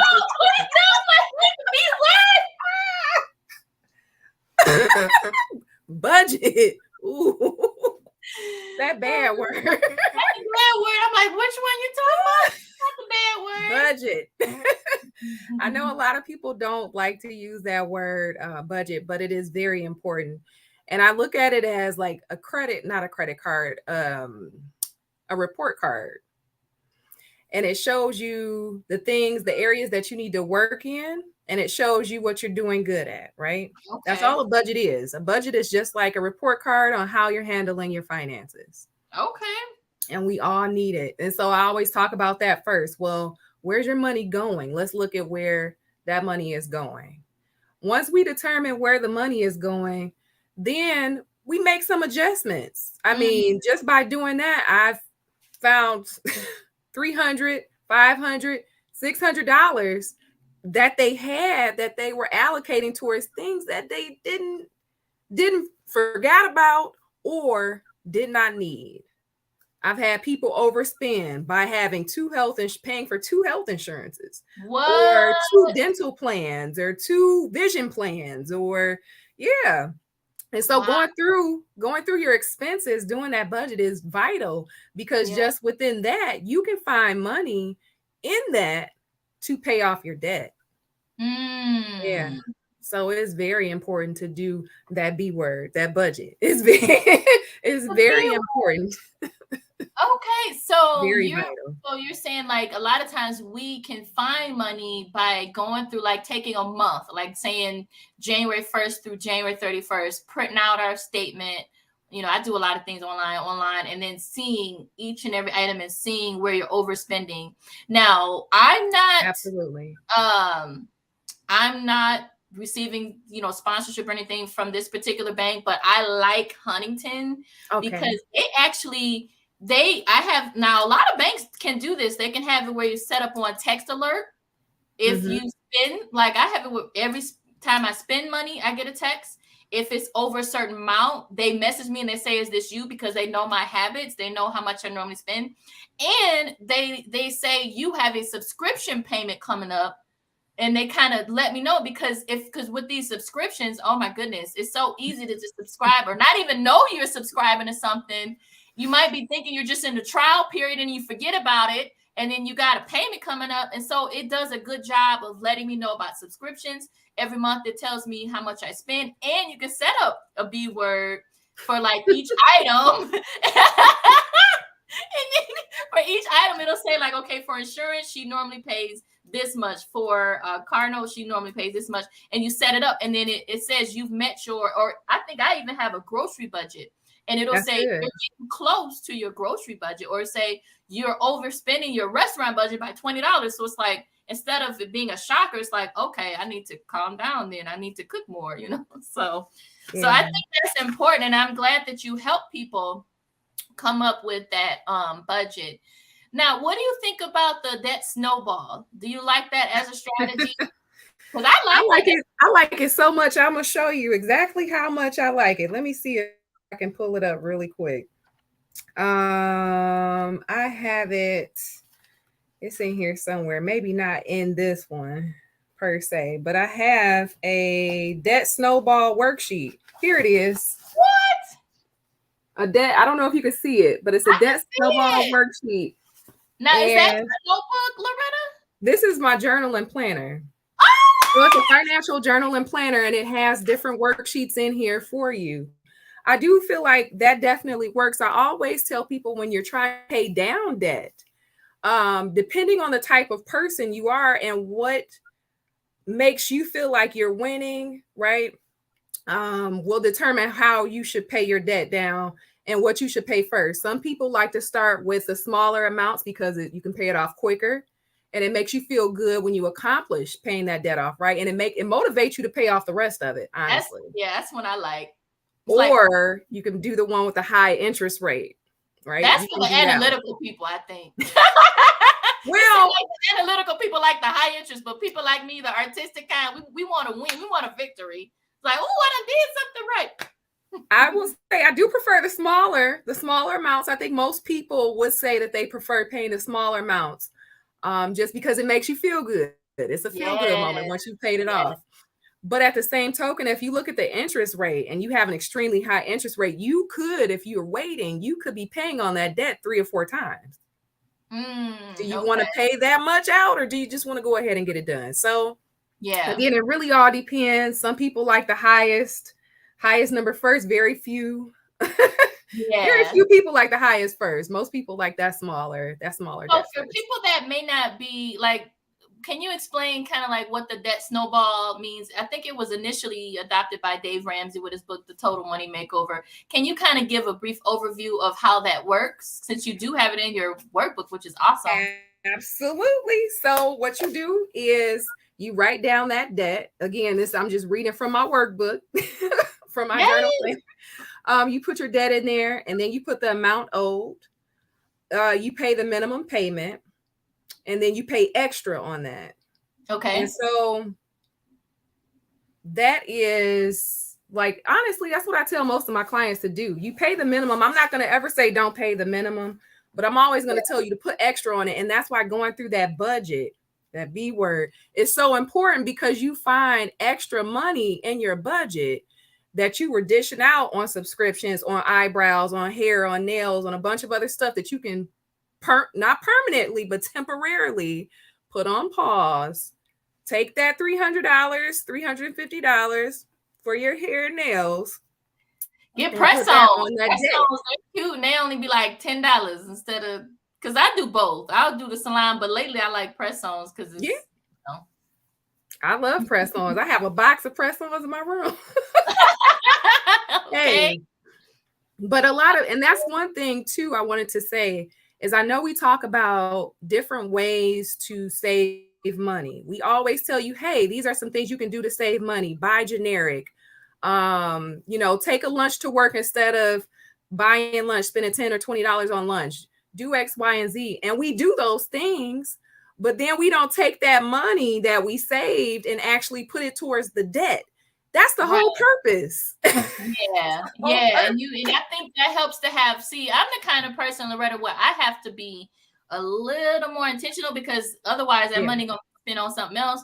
So for me, I would, like, if I have a credit card and it's the minimum payment is $50, I would have to say to myself, instead of $50, I'm gonna pay $70 or $80 per month.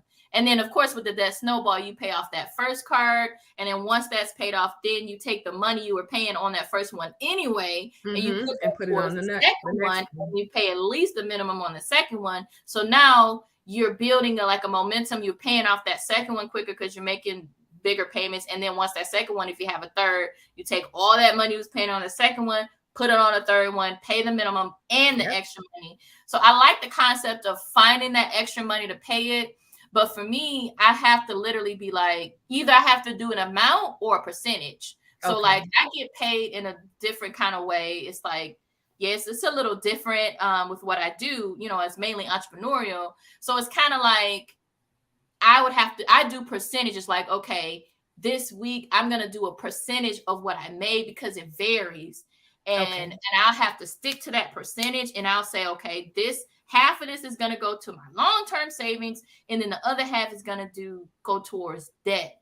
So I like how you talk about the different ways to have a budget and to have the systems in place to kind of give your money an assignment. And I like how you said, once you find the money, now you have to be intentional about allocating it to where it's supposed to go for your goals, for your financial goals.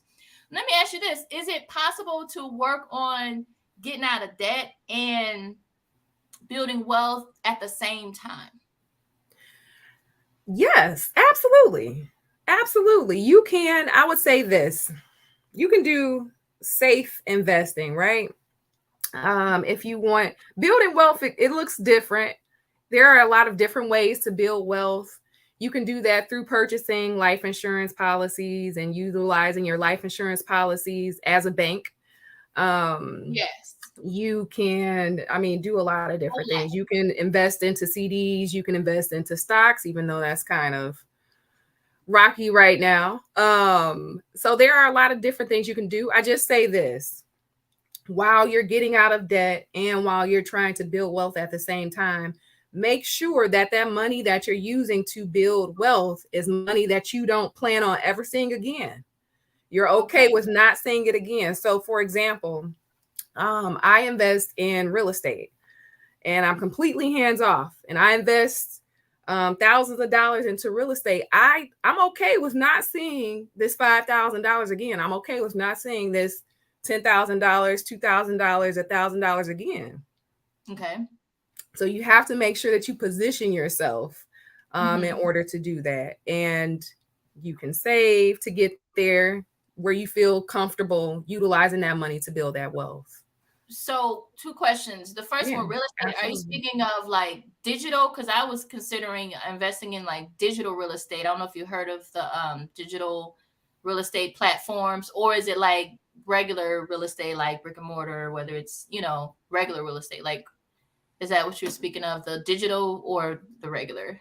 So I'll tell you exactly what it is. Have you ever heard of Fundrise? That's what I was gonna. That's the digital one. That's the one I was actually considering investing in, because one of my mentors actually mentioned that on our last call. So it sounds like it's legit, because I'm starting to hear about it from credible people. And I was thinking about it actually a couple of years ago, but I just saw commercials and I didn't know if it was legit. So now I'm like out of the mouth of 2 or 3. Look, I done heard 2 or 3 credible people talk about it. So that's like digital asset.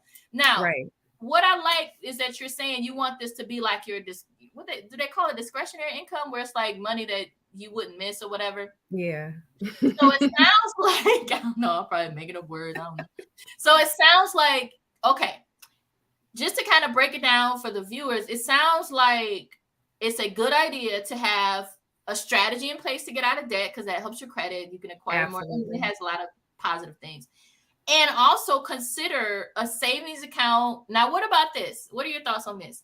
A long-term savings for, my dad he would call it taking care of the little old lady. So making sure she's good, you know, so like a long-term savings account that you kind of don't touch, because you kind of, whether it's IRA or whether it's, you know, whatever you decide. And then it sounds like what you're describing now is like an investment account where you grow for the purpose of, now I can take this money to invest it in something that's going to make me more money, whether it's a business or assets like real estate, or is that what you're saying? Like to kind of like an investment account? Yeah. So, okay. So what you can do, or what I'll do, I'll use me as an example. What I do is I take my money, right? And I'm investing that money into stocks, into bonds, into real estate, into a lot of different things. And I'm using that money. You can use it for 2 or 3 different ways. You can use it to spend it.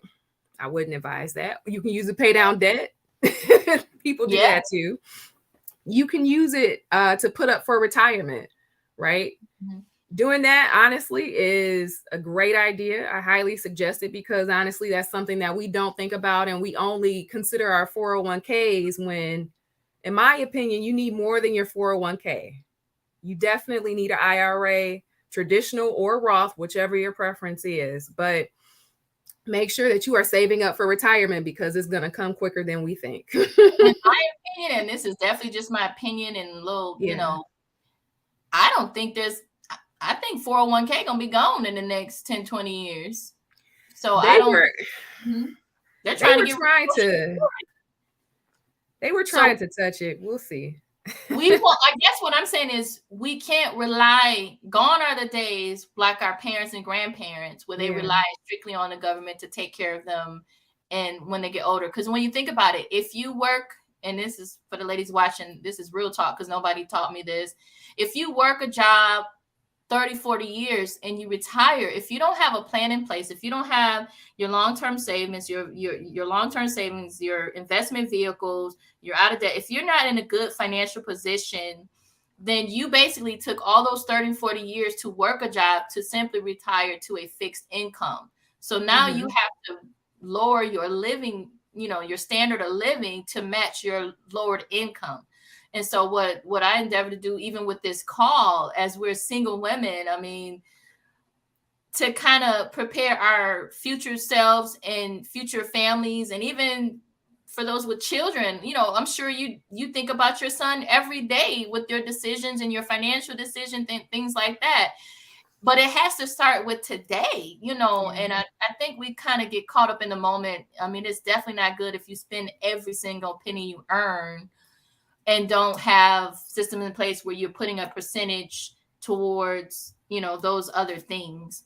So what are some ways, and you don't have to go too much in detail, you can even be like general, like that people can build wealth outside of, like, okay, if someone's working a job and they get paid a certain amount every 2 weeks, but let's say they have, what is that saying, Loretta?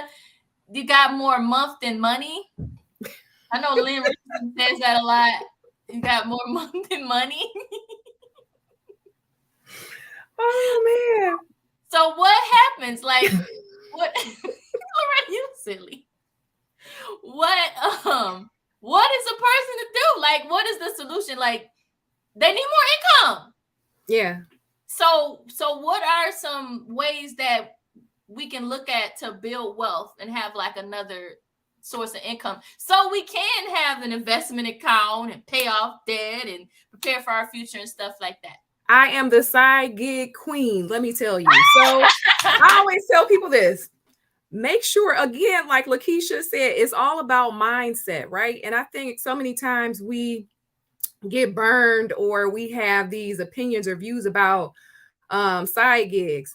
I always tell people, look, the B word again. With the budget, you talk about your expenses and we talk about your income, right? We've already went over your expenses. Now it's time to go over the income. And so we're going to look at, okay, how can we increase what you already have? Yeah, we found you a few $100s or $1,000, but let's bring in some more so you can pay the debt off, so you can build wealth, so you can do the things that you want to do, so you can save for retirement, so you can make sure that your family and yourself are good, because you need at least $1 million to retire in a decent place. You need at least 1 million. And I'm glad you mentioned that, because I believe that $1 million is about to be the new middle class. I just personally believe that, because it seems like the wealth gap is getting so wide. Mm-hmm. And so as women of God, I want us to be in position to be on this end of it, on the rise, versus being down here. So I'm glad you mentioned that. And, you know, we'll talk and we'll chat some more about it. And then we'll come up with things to specifically share, even with the ladies. If you see something that's benefiting you, and, you know, we can, I'm all for that. You know, I think it will only benefit and bless. But I guess look for opportunities. And even if you're looking for, and this is just like some practical things I'll share, you can look at what you have in your house. You can sell things on eBay. eBay is good. I used to sell things on eBay. If you have a lot of electronics, like old phones, before you trade it in to Apple and get $60, sell it. Sell it on eBay and get $200-$300. Even if it's broken, you put in the caption, selling as is, and you just be honest and upfront, and you let them know. So electronics is good, whether broken or working. If you have old laptops and things like that, eBay is good for that. If you have name brand purses. When my mom passed, she had all these boxes of face cream. My mom, she was the QVC queen. My mom was a big consumer. She would watch QVC. She had boxes. She had these neckties that the Asians wear to stay cool. Have you heard about them? It's like, and she had 2 big boxes of neckties. Do you know I put them things on eBay? They were selling like hotcakes.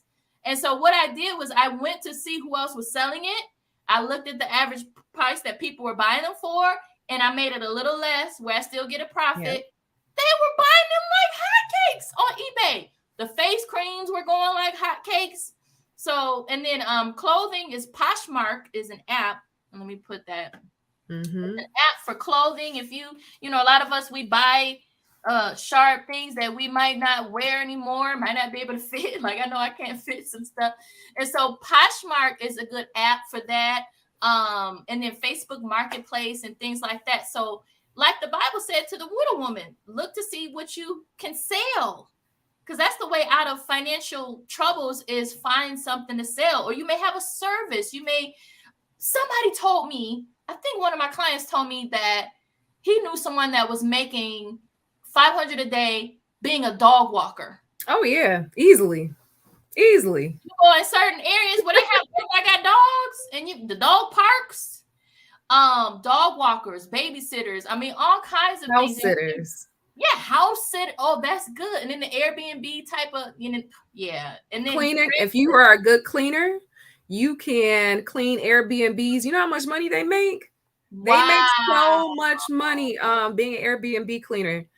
And you can also manage the property if that's something that you're interested in or good at. I have a whole, on my website, I have a whole list of unique jobs. You can do mock trials where you get paid a few $100s to sit in a fake trial to give your opinion on a case.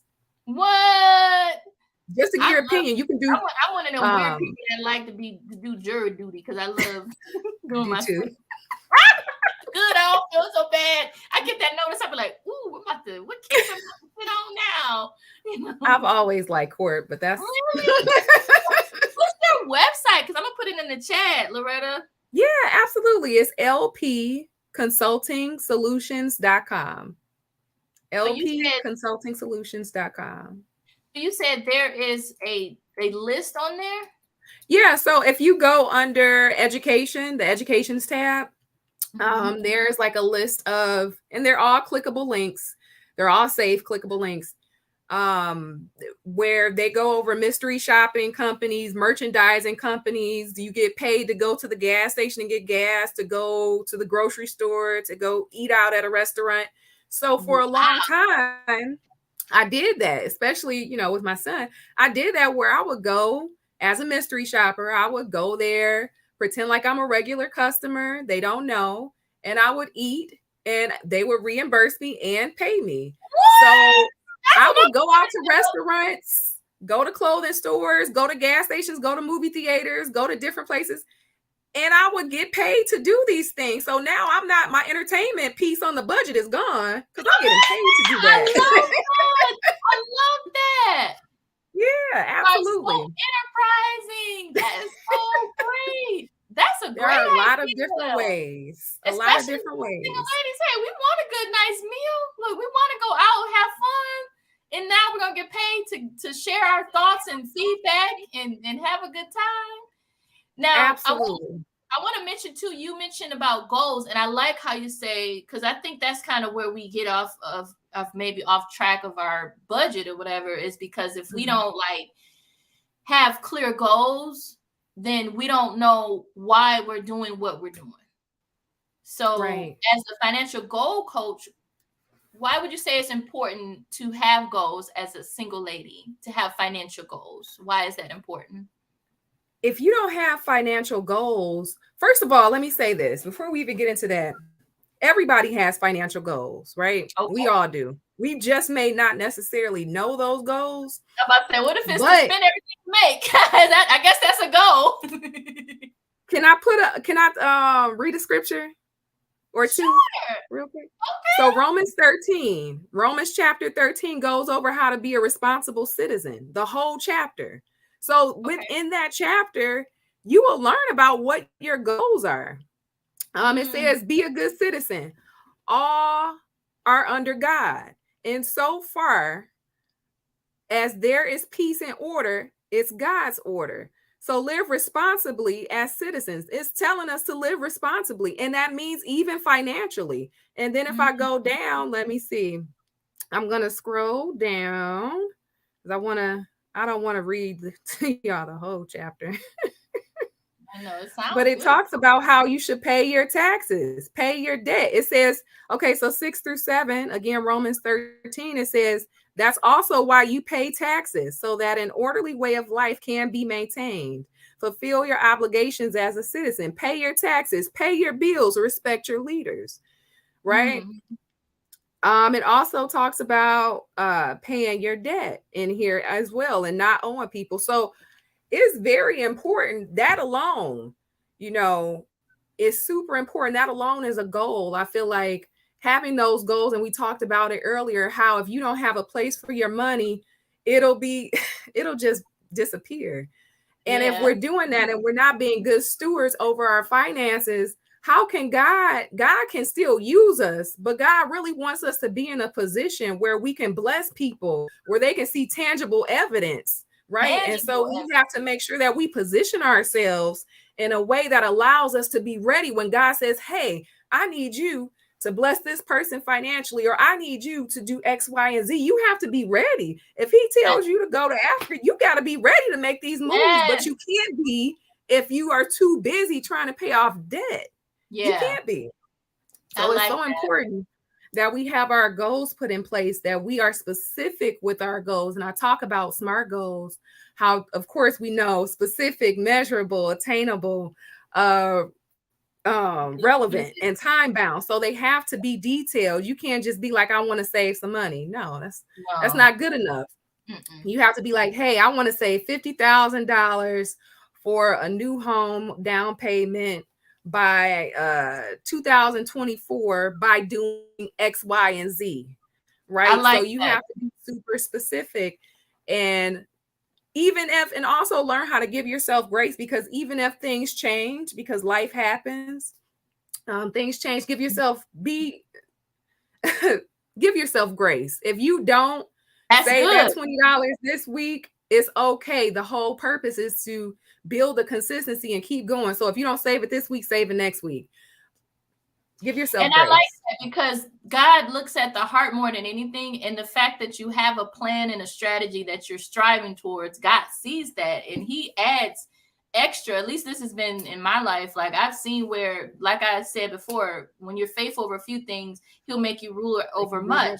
A lot of times we as Christians, we resonate with wanting to be able to help others and do more for more people, but we don't always kind of bring it home and say, in order to do more for more people, I have to be a good steward over what I'm doing with my money for myself so that I'm not in a position where I'm a paycheck away from being homeless or something like that.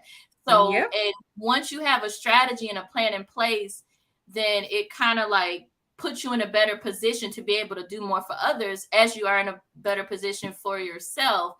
And then also like how you mentioned about goals and SMART goals. I love that acronym, and anyone can Google it if you want to know exactly, because it's like a common acronym that's really, really, really good.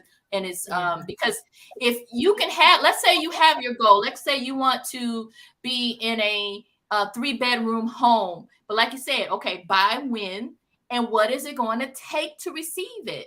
And I feel like that's more of an abundance mindset versus saying, oh, I want to be in a big house, but I don't make enough money. Yeah. So that's like a poverty mindset. But the God we serve is a big God. He's He's huge. the one, he put the gold in your heart anyway. So even if you don't have it, or even if you don't even see yourself having it, you can say, okay, this is my goal. You can go online, you can look at homes and find your dream home and go to, what is it, Zillow, and find out what the down Yep. payment would be. Find out what the monthly mortgage would be. And that'll be what you're believing God for. Like, this is my goal to be able to save enough for this. I'm going to start an account. I'm going to put $50 a month in this account for my home. And you will find, as a believer, he will give you extra, especially if you say something like, you know what, God, whatever extra I have, I'm going to take 20% and I'm going to put it in my home account. You will find that you're going to start getting money. You're going to start getting, because God sees your intention. He moves with, like the word says, faith without works is dead. So Absolutely. if he's doing that, that's been my experience. I write down everything I desire as far as expenses I have or things I want, write it down. And next to it, I write down how much it would cost. I just find myself, it will come, and then I just find myself checking things off. But I believe in the power of writing it down, like Habakkuk 2:2, write the vision, make it down and make it plain. And then you have your book, so you know the importance, Loretta, of writing things down. So can you speak a little bit to the power in writing things down? Absolutely. I wish I could pick up this laptop. I'm not gonna do it, because if I did it, I might be embarrassed.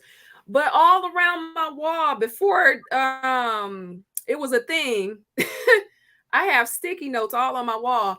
And it has different goals on each sticky note. And I'm looking at them and I'm like, oh my God, I've accomplished that. I'm doing the speaking engagements. I've written the books. I did the new job opportunities. I'm doing X, Y, and Z. And so I wholeheartedly agree. Write the vision and make it plain. And that's with everything. Especially your finances. It is so important to write it down. And whether we realize it or not, again, subconsciously, we are working towards those things in our subconscious mind. Yes. We're working towards those things. And we're allowing ourselves to be open to new opportunities. So when the opportunity comes, whether it's another job, making more money, whether it's a secondary gig, whether it's whatever it is, you're open to it and you're doing it because you don't even realize it, but you're working towards your goals that you wrote down. Yes, and that's so true. I'll give you an example. I always share this story. I remember being in, like I told you before we got on here, I've lived in motels, hotels, Holiday Inns, all kind of places. So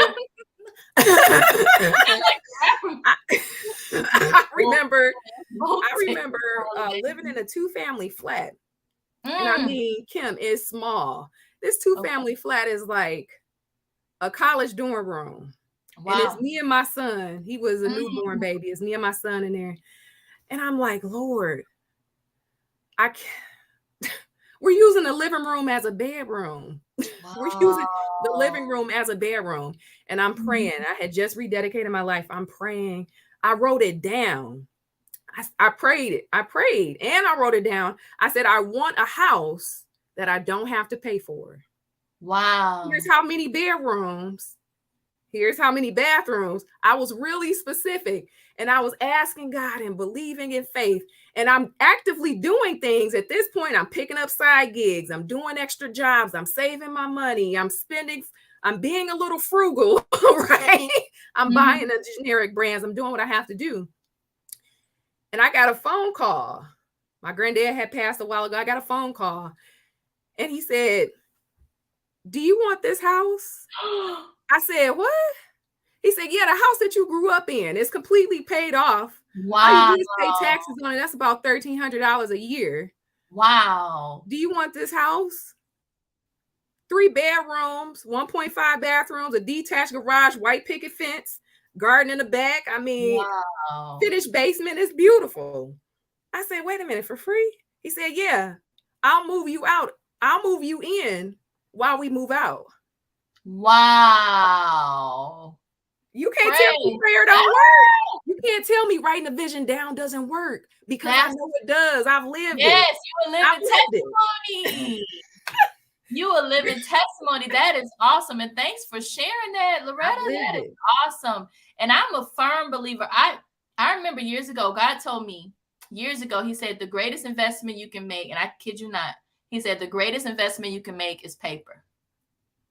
And I was like, and now I have paper everywhere because he gives me, look, he gives me, I'm one of them organized. I operate. Hey, look, I got my books too. Yes. I got all kind of books in here, baby. Yes. And I got the journals. I'm sticky notes, everything. Yes, sticky notes. Like behind me on this side is nothing but a wall full of stuff. That's why I got this. See, I got this covering. Oh, I got a covering to cover the stuff on the cabinet. But God has given me a lot of different assignments, and sometimes it can be overwhelming because I'm working on, I want to help people be able to get their book out. So I'm working on a course for that. I wanted to come out with it in January. I'm still working on it. Ebook goes with it. I have a big announcement I'm making for something, a big thing. Look, I'll be wanting to tell it. And I'm going to announce it in April. I know. And just different things that I'm working on. And it can get overwhelming. And one thing I find with writing things down too, Loretta, you can share if like this helps you. I feel like when you write things down, it helps compartmentalize things. And it's like a brain dump where it almost gives you the feeling like you've accomplished it. So it's almost like a sense of relief where it lessens the overwhelmed feeling when you write down what you have to do. And then when I write down things, I write it down the what, when, by when, And then I have my yearly goals, and then I break it down into like quarterly goals, and then monthly goals, Ooh. weekly goals, and my daily Let me to-do see. list. Let me see if it's in here. It's not, but I'm trying to find it. It's in my other planner in my room. So I have something I make every before the new year. I make this document, right? And you can write it down on paper. You don't have to do it like I do it, but I make a document and I go over financial goals. I go over spiritual goals, education goals, professional goals, personal goals, and I go over it is another topic, but I have my cores, Social and I goals. make Now sure look I'm at writing me. those annual goals. Mm-hmm. Huh? I was throwing in there social goals. Yes. Because I know. Well, you know what? I feel like that kind of wraps into the personal sometimes. So I might say like, hey, I want to go out with my friends 4 times a year versus 1 time a year, 1 time a year. So yes, that's good. I kind of incorporate that in there. But I do think back to what you said, what we're trying to tell you ladies and guys who may be watching is that it is important. And I know some of us know this, but we don't do it, or we're not consistent with it, or we don't think that it's going to work for us. Well, if you don't think that it's going to work for you, it won't. But you have to, like they said, whether you think you can or can't, you're right. So you have to first change your mindset and do it and be consistent with it. Make sure you're writing down your goals. Like I said, this is something that I do every year. Me and Kim do it. She write her annual and quarterly. I write my annual and daily goals and weekly goals. That's the first thing I do when I wake up. That's my self-care. Making sure that I'm writing down the things that I need to do to get to where I'm trying to be, right? Mm-hmm. Go ahead. It also Yeah, go helps ahead. prioritize yourself and your goals, because if you don't, other people's agendas and their goals are going to get in the way, and you won't accomplish what you set out to do because you didn't have it written down, and someone's going to come and try to take your time. It's still the time that you allocated. Praise God. All right. Said I'm looking at my sticky notes to just yes, ahead of time. And I wanted to mention too, just to piggyback off what you said, Loretta, it helps get rid of the overwhelm when I write them down.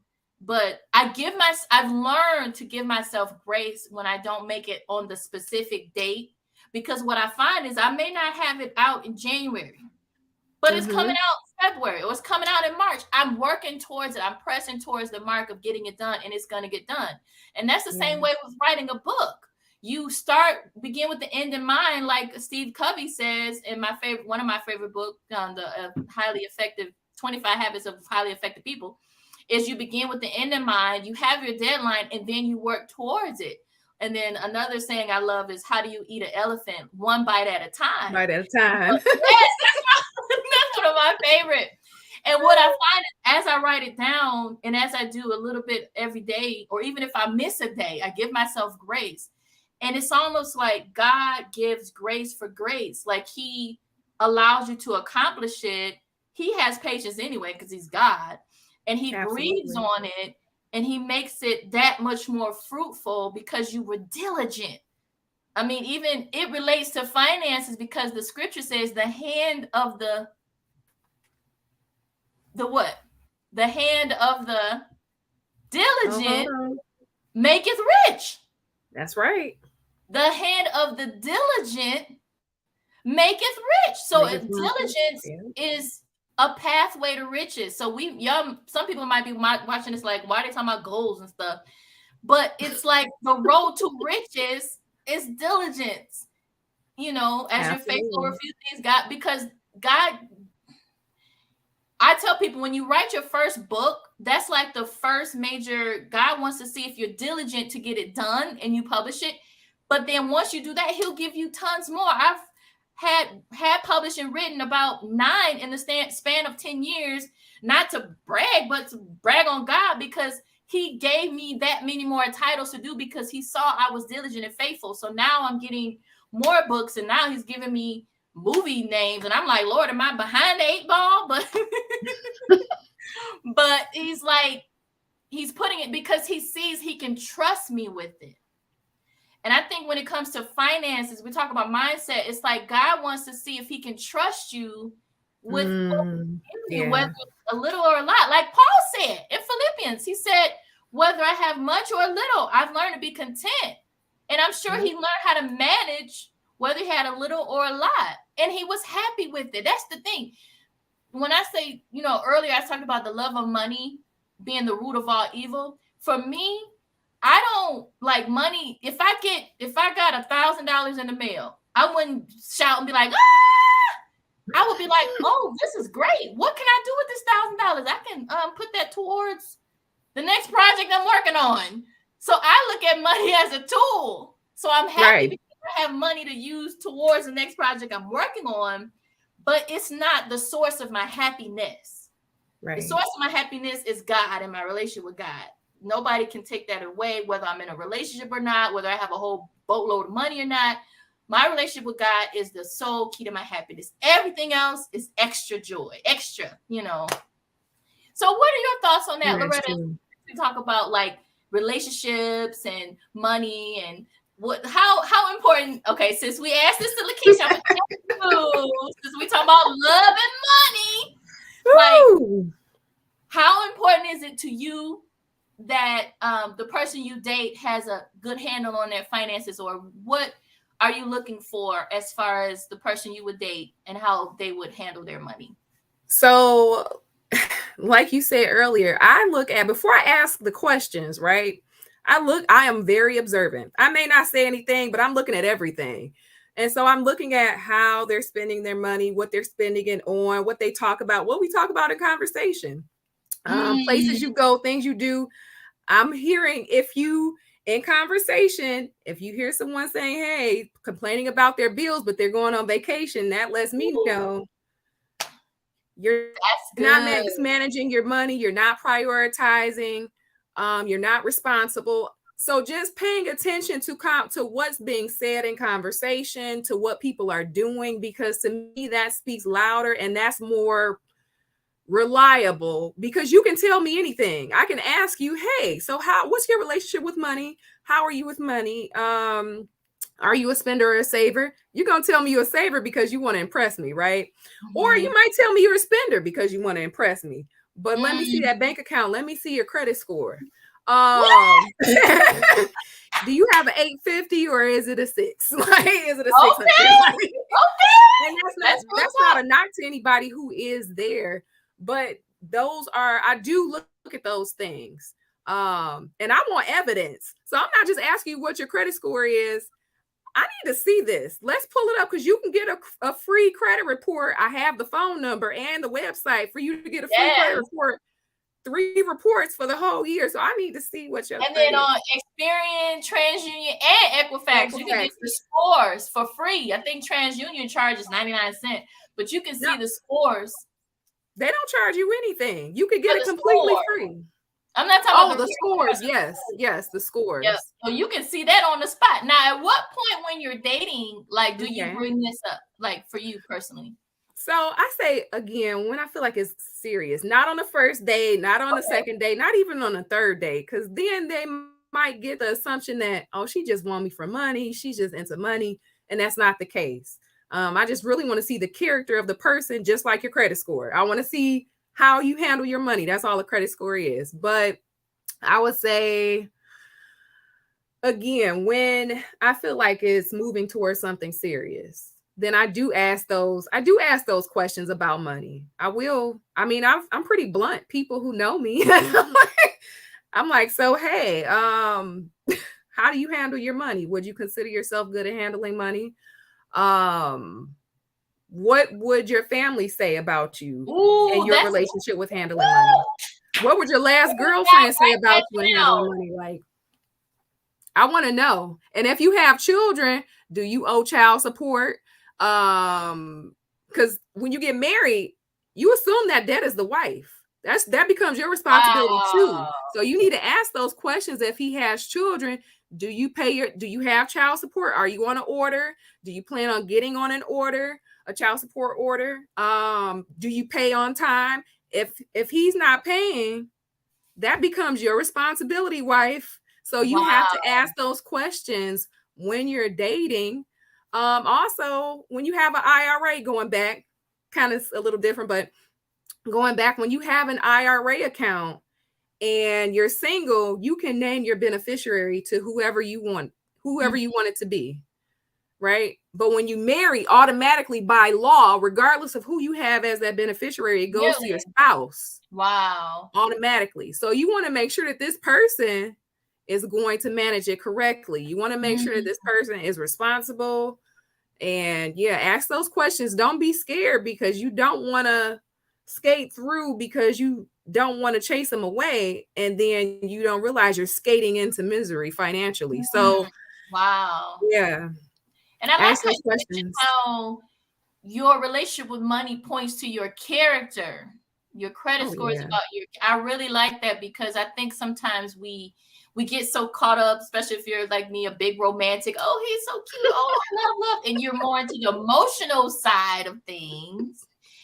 And then you look at money as like, oh, that's like the broccoli. But it's important. I like broccoli. I know. And look, for the fellas watching this, if you want to shoot your shot with Loretta, you gotta have your stuff together. I can already sense that in my spirit, that the man is gonna have to at least be, and let me know if I'm wrong, financially stable with goals and plans to have a brighter future. And if he has children, he has to know, she has to know that they're taking care of what are his priorities. Are you taking care of your responsibilities? And if you have children, your children are your responsibility. Your own bills and things are your responsibility. And then on top of that, where do you see me fitting in there? And can I fit in there too? And how can we come together? I mean, is that about right? Or oh no, you so because I'm always hooking people up. I got a few people that I've helped. So hey, you got to have your stuff together. Absolutely. She's a woman of God, sweetheart. So I know it won't be long. So amen. Wow. So you've shared some great nuggets. Now I do want to leave it open for if anyone has a question, type it in the comments. And right now I'm going to do also a giveaway. So take this time to, if you have a question about whether it's your own personal finances or if you're asking for a friend, you can do that and just put your questions in the comments. And then we're going to do a giveaway. And I thank you for staying a little over, Loretta. We kind of not a problem. Running a little over, so I appreciate that. And then we're going to talk about how people can connect with you. So that'll be great. All right. So I was blessed with some giveaways. And I want to offer, these are books, and it's called Sacred Intimate Lives of Husbands and Wives. Helpful Hints on Embracing the Marriage Journey by Hurststein Washington. Now, the author, she's been married 43 years. So I think she got a little bit to say about marriage. She's happily married. She says they overcame many struggles, and she understands what it means to pursue a marriage according to God's plans. She said, with the heart of a teacher, she shares her wisdom in her blog, poetry, and short stories. And in the book, she's in California with her husband and is a grateful mother of 4 and grandmother to 4. So she shares her pearls and wisdom about marriage and relationships. So I'm going to give away 3. She gave. I want to give a shout out to Miss Wanda. I call her Mama Wanda Burnside, who got these for me from Hurststein. And not only that, they're all autographed by the author. Nice. So in order to receive a copy and keep asking questions, I see a couple questions in the comments. Go ahead and ask your questions. We're going to ask, Loretta, for your questions. But if you like a copy, email info@kimontheweb.com. Email info@kimontheweb.com and put in the subject for giveaway book. And then make sure you email me your address and I'll have it shipped for you and I'll cover shipping. So a free copy of this book, Sacred and Intimate Lives of Husbands and Wives. Email me. The first 3 people to email me get your giveaway free copy. So happy Valentine's Day. We have 3 to give away. And just put for giveaway book in the subject line, info@kimontheweb.com. And then make sure you put your name and your address. And you will be shipped a free copy. All right. Okay. Q&A time.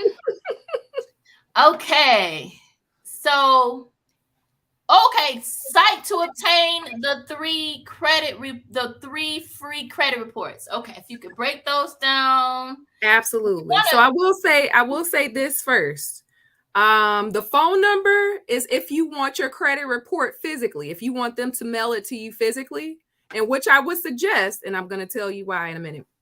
And then the website is if you want access to your credit reports digitally, and you have to either print it out or you can save it as a PDF. You can do print to save and save that document as a PDF to your computer. Again, I always suggest, I'm old school a little bit. I always suggest that you have it, call the number, request all 3, and get it physically. And the reason being is because when you get ready to dispute some of those inquiries on your credit report, it's better to dispute it by mail because they have 30 days that they have to get back to you. So you're making disputes if maybe the address is wrong, or your name is wrong, the name is wrong, or if any other information is wrong, or something doesn't look right, or it doesn't belong to you at all, then you're going to make your disputes. But that number is 877-322-8228. And then the website is www.annualcreditreport.com. All right. Yep. Awesome. And then I know since the C19, they made it where you can get it. Before it was like once a year, but I think since C19, you can get it once a month for free, right? I think that's what they did. I have not heard about that, but that could be the case. You could get it that often. So they can, is it annualcreditreport.com? Yep, that's it. Okay. Awesome. And then I want to give a quick tip for increasing your credit score with Experian, because we know they have the 3, TransUnion, Equifax, Experian, and different retailers and companies use different ones. But Experian has something called like Credit Boost, where you can add things that are not typically on your credit report to Experian, and it'll automatically boost your credit score up with them. For example, things that you regularly pay monthly, like if you have a Netflix subscription. I have Philo and Netflix. So my Philo, they saw where I was making payments to Philo. And so when I went on Experian, they were like, oh, we can add this Philo to your booster, whatever, and it'll boost it a couple points. When I first used it, it actually boosted my score 12 points. Wow. I added like a few other things, maybe a gym membership or just a cable. I mean, stuff that's not typically reported. If you have it on like auto pay, and they view that as showing in good faith that you are, making those payments. So with Experian, I'm going to put in here, you want to look for Experian Boost. And again, your credit report is like that report card. It's showing, okay, it really shows your character. Honestly, that's why I'm so adamant about what's your credit score, because that shows me, okay, do you have integrity? Are you responsible? Are you paying people back? The money that you're borrowing, are you paying it back?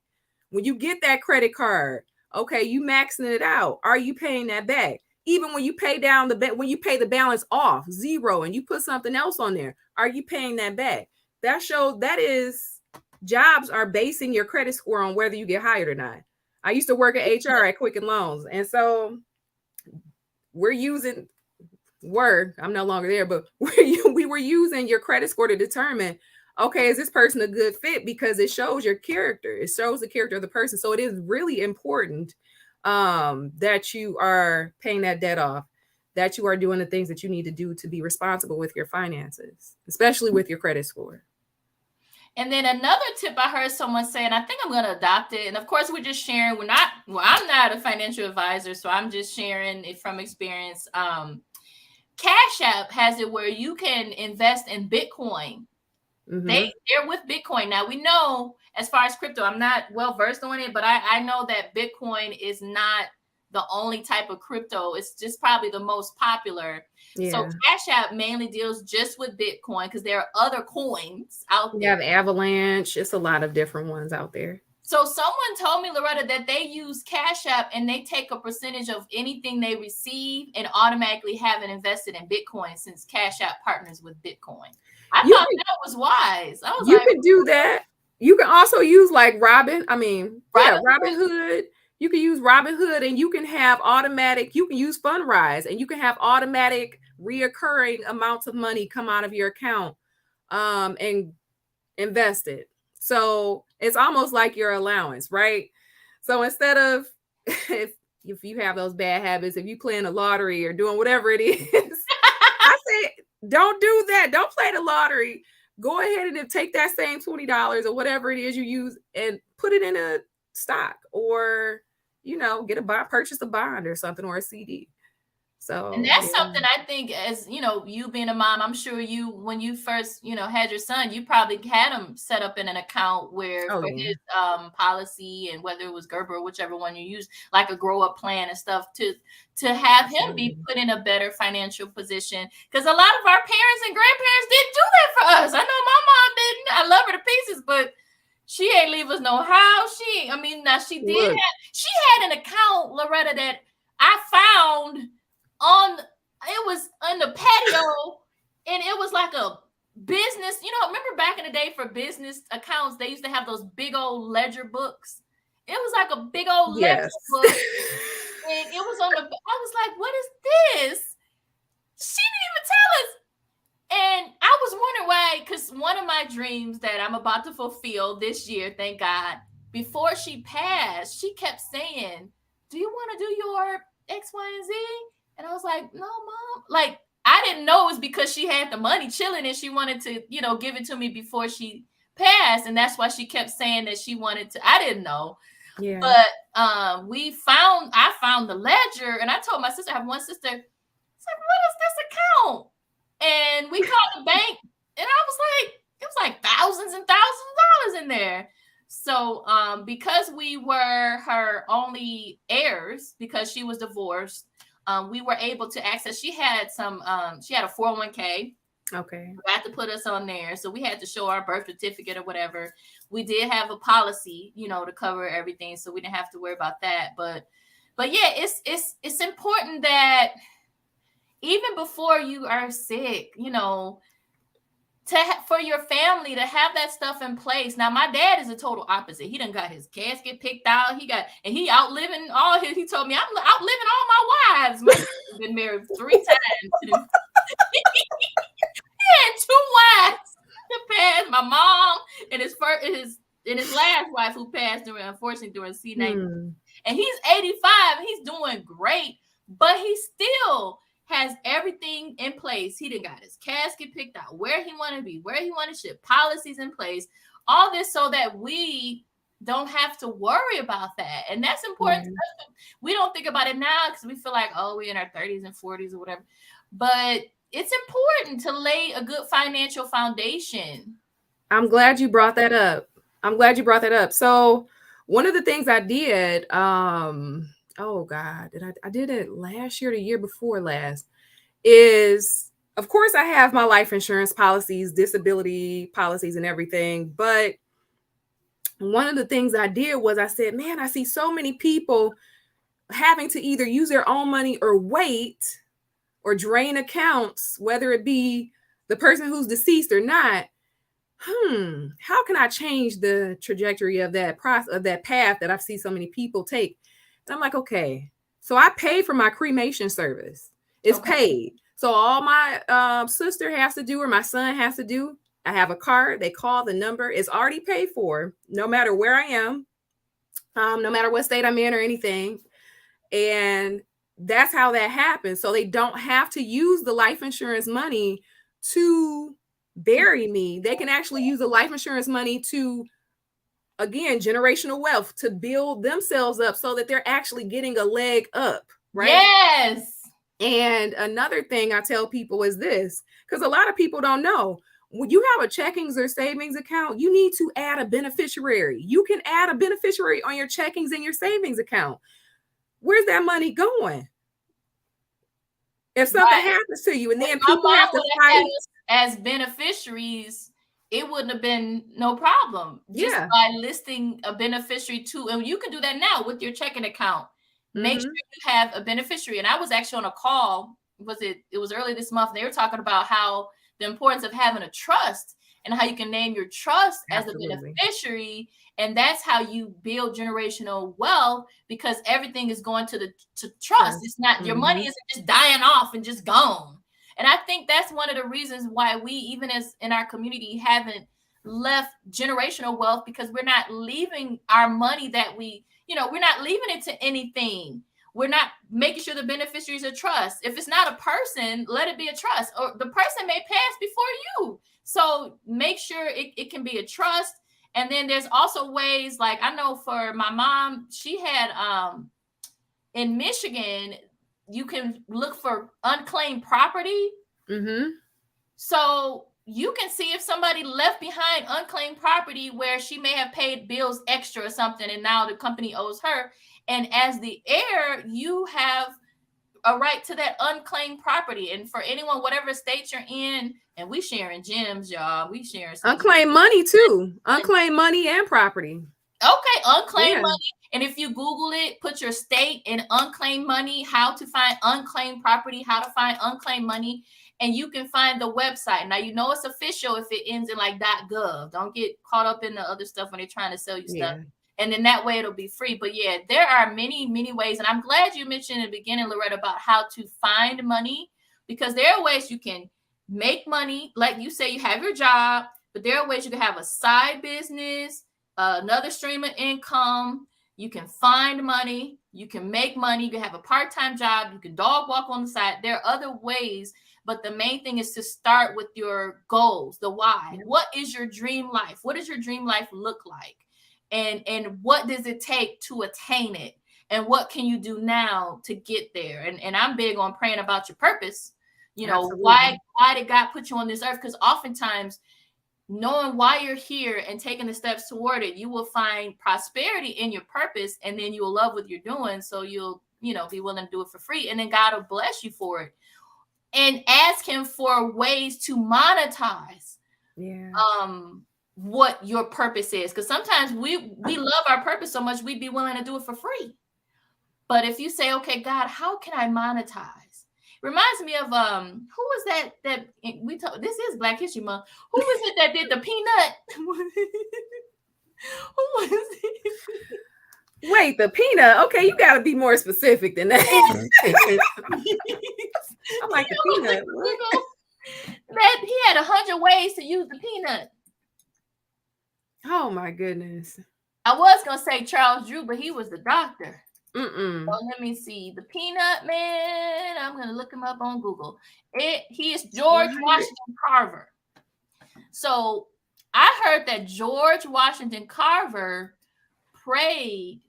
had the peanut and prayed and said, God, how many different ways can I use this peanut? He literally asked God, and he got all these different ways. I don't know if it's 100 or over 100. So God is the one that gives us, not only does he give us the ideas, I believe he gives you ways to monetize, but you have to ask. Asking it shall be given, seeking you shall find, knocking the doors should be open. Absolutely.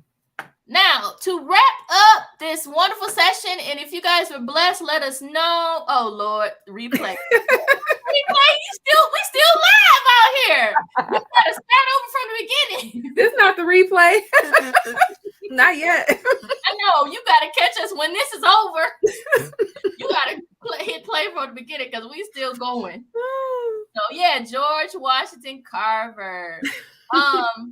So what would you say, Loretta, as far as a takeaway as a single woman, what are some things a single woman of God should be focusing now as far as their relationship with finances and their financial goals? Ooh, okay. I would say 5 things, right? I would say spending less and earning more. Avoiding the use of debt, the debit. So basically just, if you don't, this is my rule. You don't have to do this. Of course, you do what you do what works best for you. But I try not to use my credit cards or my charge cards if I can't pay it back in 2 weeks. Okay. Which is a general pay period, right? So I'm not gonna, that means I have to save up for it if it's big. If I can't pay it back in 2 weeks, I'm not gonna spend it. It'll be there, right? If it won't be there, it'll be on Amazon. So having self-control, it'll stay on Amazon. It'll be on Amazon. It'll be somewhere. It's not going to disappear. Or it can be in your wish list where you may not be able to get it now, but save up for it and get it later instead of put it on a card and having to pay more in the long run. Or it could be on a birthday list. Yeah. You can send that over as something that you want for your birthday, right? I tell my clients all the time, I say, hey, whatever you can afford or whatever you want that you can't afford right now, put it on your wish list, send it out to your people for your birthdays, or do the surveys, do all the other stuff the unique things and ways to make money. And you can use points to purchase things. I use points to purchase TVs from surveys. I've used points to purchase coffee makers. I've used points to purchase Starbucks gift cards for my clients. Is it on your website, Loretta, the surveys you did, or? So you can go on my website. It's all on that page, but it's a ton. You can go to clearvoice.com. That's a reputable site. All of the sites that I share are sites that I've done for over 12 years. So, it's stuff that I've done. This isn't just something, it's reputable. You can. So that's Loretta's website, so you guys can see her list that she's speaking of. I guess we'll stretch mine out a little more. I try to pay it off before the 30-day, before the 30-day mark. That way, but what I do sometimes, Loretta, I break it down. I'll be like, I got to pay this much a week. Okay. Or if I happen to go over a month, I still come up with a plan. I'm like, okay, this thing costs. Like for example, I got a computer. I had to get a new iMac because mine was literally, oh my God, it was so horrible. Once I couldn't do Bible study because it wouldn't work. I was like, no. But see, for you can write that off as a business expense. And I did. But yes, definitely. But I paid it off from an account that I was using towards the big thing that I'm about to announce. But in my mind, I'm like, oh, I need to replenish that. So thankfully, I'm able to replenish that from my tax refund, and I'm put it right back in there to replenish it. So now I'm working on building that up so I can. It's going to be done big, and I, want to be able to do it a certain way. So that's my main goal now. And I've always been pretty frugal. I'm not into all the name brands or whatever, So I give my money a mission. Like I'm kind of a person that I will spend, but I will spend a lot on investing in knowledge and self-development and in my goals and dreams and projects. So, but you spend wisely. I guess. I don't know. Sometimes like that cruise. Oh, y'all ain't know how much that. Oh, Lord, y'all had so much fun, but I was crying. I was like, oh, Jesus, I had to pay so many honorariums. I was paying for, if I do it again, and I just actually saw your email, Loretta, because Loretta went with us on the singles cruise that I did in 2019 through our ministry. I'm like, when we doing this again? I know, and I just saw your email today because I did a search for your name, and I'm like, oh Lord, I never replied to that because I just saw it. And she talking about when we doing it again. Everybody's like, when we doing it again? Y'all, after that cruise, I came home and cut my hair off. I got alopecia. Spots was all over the place because I had so much stress. Oh my God. PayPal saved the cruise because they offered me a line of credit. So I had to utilize that because I'm the kind of person I pay for the speakers and their guests the whole cruise. Wow. I'm like, next time I would just offer maybe their guests a discount or wholesale. Yeah. So and then on honorariums on top of that, it was crazy. I'm taking offerings at the cruise because what happened was 100 people registered and paid their $99 deposit, and then they started making payments. But then as soon as the deadline came for them to be able to get a refund, if they wanted a refund from everything but the deposit, I had like 25 people request refunds, and they had made like at least 5 payments. Let me give you a word of advice. Oh my God. So when you do this again, have a non-refundable deposit.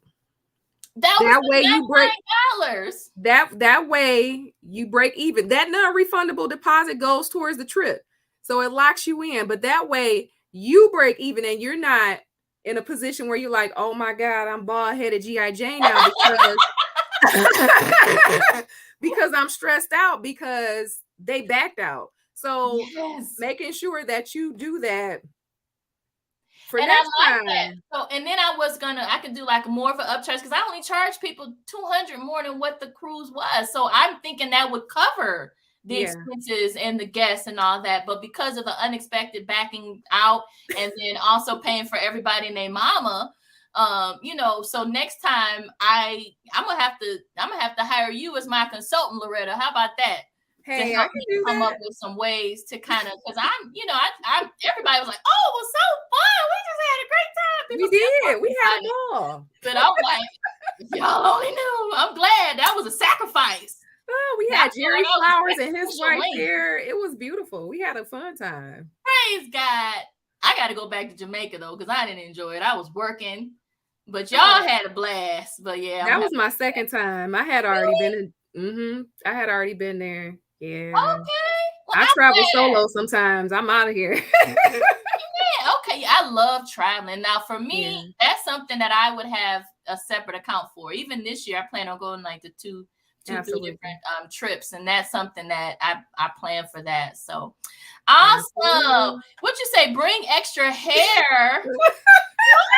I saw that. No, I was trying not to laugh. I had on hair. I had on my braided wig. How many wigs you want me to bring? No, I have alopecia. So I wear hair. This is a wig. So I have hair. I wouldn't have ever even known that.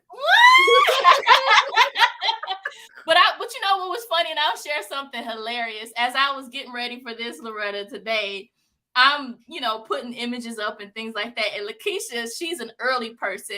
I had my wig off. I'm looking like Sade because I had put it all back, and I had straightened it because it had broken off because I had too many crochet braids with the faux locks. Normally I can do like 3 or 4 months and it'd be fine. But I think I went a stretch of time. And with alopecia, I have the genetic kind, the alopecia areata, where like I call it the Jadapecia, where you get patches of little spots here and there. Oh. And so it had like broke off like all here and there. And, it was just horrible. So I have to take a break in between braids. And that's when I go back to the wigs, and I had to take a break. But I found this oil, and if it continues to do well, I'm gonna share it with people because it is actually a really good oil. It has this shabby powder in it, and Chibi. Is it Chebe? Chibi, yeah, I use that too. That's okay. Like Dr. Savior, something's Chebe. That's okay. Yeah, it's Chibi, Chebe. That thing is working. They use it for cancer patients too. You can also get it in the form of like an oil. You can get it in the form I got the oil, and it's working. Like in 2 weeks, the spots are filling in, and it's only been 2 weeks, and I just been putting the shabby. It's a shabby powder with essential oils. Mm-hmm. So I may have to share it with y'all in the level up group or something because I'm like, this stuff is filling in, my hair. So it works. I use it. Challenges. I use it too. Really? It works. I know your hair is beautiful. It's natural. Thank you. And so you use that oil, really? Absolutely. Are you serious? It was on this side. I had a thinning spot. Okay. Like you can't tell because it's grown, but I had a thinning spot. It was getting real thin. Yeah. Wow. I started using it and I still use it and it works. Clove oil does work too. Yeah, clove oil and water. Yeah, I'm glad you mentioned that because I've been noticing dandruff and I'm like not even used to dandruff. So yeah, I need something to help with the dryness. So and then also, are you drinking enough water? Because you have to drink your water. Yeah, I'm doing well with water. That helps, but I got one of those about that size and it's pink and I fill it up every day. Okay. And I use a supplement which is helping me because I'm also intermittent fasting to help with the the figure. Figure. I'm like after 40, I'm not used to this. I'm like, what? My metabolism done disappeared. I mean, it's so low, it's horrible. You know, they have tea. They have tea to help boost your metabolism. Green tea, right? No, it's like turmeric, and I have some turmeric, but I haven't made a tea yet. I do have turmeric. I'll bring you some tea. It's an actual tea. It's already made. Okay. Yeah. Awesome. It works. It works. Okay. Thank you. Well, you're just a blessing, Loretta. But we will. I'm definitely be in touch. Like I said, me and Lakeisha, we're gonna have to do a lunch or something as it gets a little warmer. To definitely stay connected and see how we can continue to be a blessing to the women of God. And as I hear about things and I do things, I want to share it once it's been proven to work, you know, for me first. So women of God, I want to encourage you to join the groups if you haven't already. Loretta's in the groups as well. You can what's the best way to reach you as far as if they want to do a one-on-one session with you or so for this year, 2023, I have a lot going on. I have my free workshops going on. One of them is next Monday. You can go on Eventbrite and you can go to my website. So the best way to book a session is through my website. You go to services. And I said that to say that all the sessions are marked down. I believe it's like $50. Okay. I believe it went down like from $150 to $50. Okay. So yeah, for the whole entire year. So if you want to book in advance, you can book for the rest of the year. Wait a minute. If you want to do that. For the whole year? For the whole year. So what does that entail again? I prayed about it. I'm like, that's and God was like, yeah, you need to do that. So is that how often are the sessions for the year? So if you book it however many times you want. I always suggest at least once a month. But it's 60-minute sessions for about, I think, $50. I think that's the price. I have to go in and double check, but I believe it's $50 for a 60-minute session. And we go over building your wealth, building your credit. We go over putting together that plan to help you get out of debt. We go over all that. And even if you're not in debt and you're like, hey, I have some people come to me like, listen, I just want to be able to take 3 vacations a year. How can I do that? And so customizing plans to help them position themselves so that they can do the things that they want to do, so that they can take the trips without worrying about coming home to no lights on, and all of those things. So yeah, 60-minute sessions all year on sale. And then what about your journal? Do you have that for sale or? Absolutely. So that's on Amazon. You can also go to my website. It's available on there under services and products. You'll see the journal, the financial journal planner. This is her website, y'all. LPconsultingsolutions.com. You'll see her journal. You can book one-on-one sessions, and you'll also see the different ideas for wealth building and gaining extra income. So definitely check her out. She's in a lot of good stuff on there. Awesome. She's in both the groups, Single, Saved, and Celibate with Kim Brooks and Leveling Up While Single and Saved. So she's in those as well. And thank you for sharing and just being a part of what God is doing. And definitely connect with her. And thank you so much, Loretta, for sharing. I felt like today was great. I'm excited. Thanks for inviting me. I was like, you want me to come up? Okay. I'm excited. Definitely. You have been a true blessing. So thank you. Absolutely. And shout out again to Lakeisha. To Lakeisha. She was awesome. Like I shared with Loretta, I've known Lakeisha over 25 years since college. Oh, I'm telling, I'm aging myself. I'm aging myself. But yeah, she is a blessing. She's always been a blessing, and it's just she shares some. Oh my goodness! Then she shared some good stuff about marriage, like Yes. finances as a married couple, and just in general with dating and what to look for. You both, shared a lot regarding that.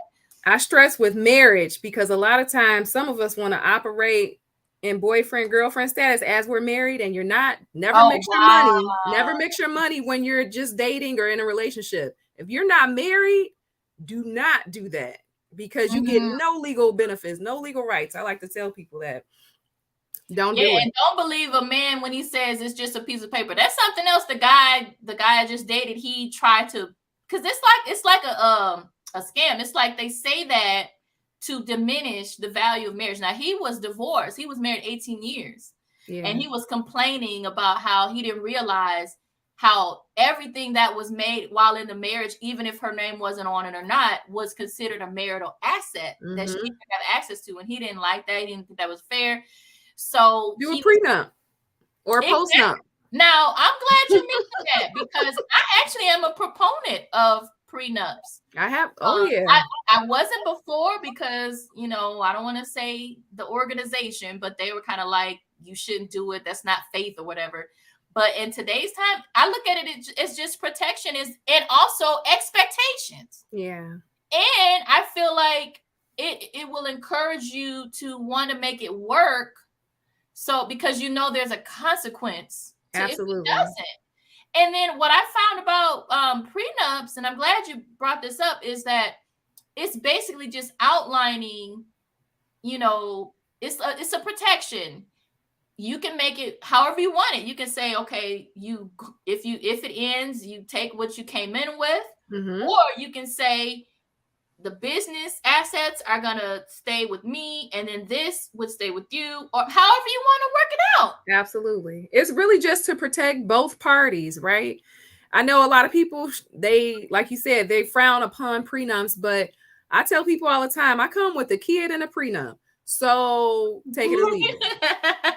Take it or leave it. It's no negotiation on that. Stand firm. And especially if you have a home or you have a business or you have things that if you had to leave the marriage for whatever reason, you want to make sure that you come out with those things.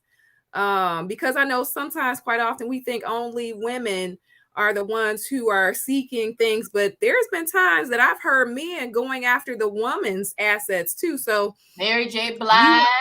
You don't have to be a celebrity for this to happen. You don't have to be a celebrity. Tia Mowry.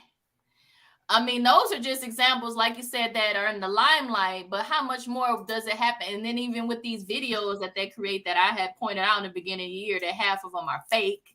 Because they always want to make it seem like it's only the woman that's looking to be the gold digger or looking to take or whatever. Men are gold diggers too.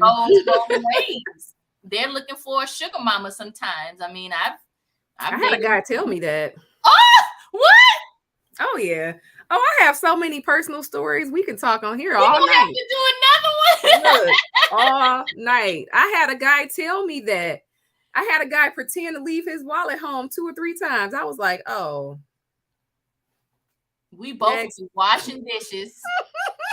No, he'll be washing dishes. I always bring enough for me. I'm out.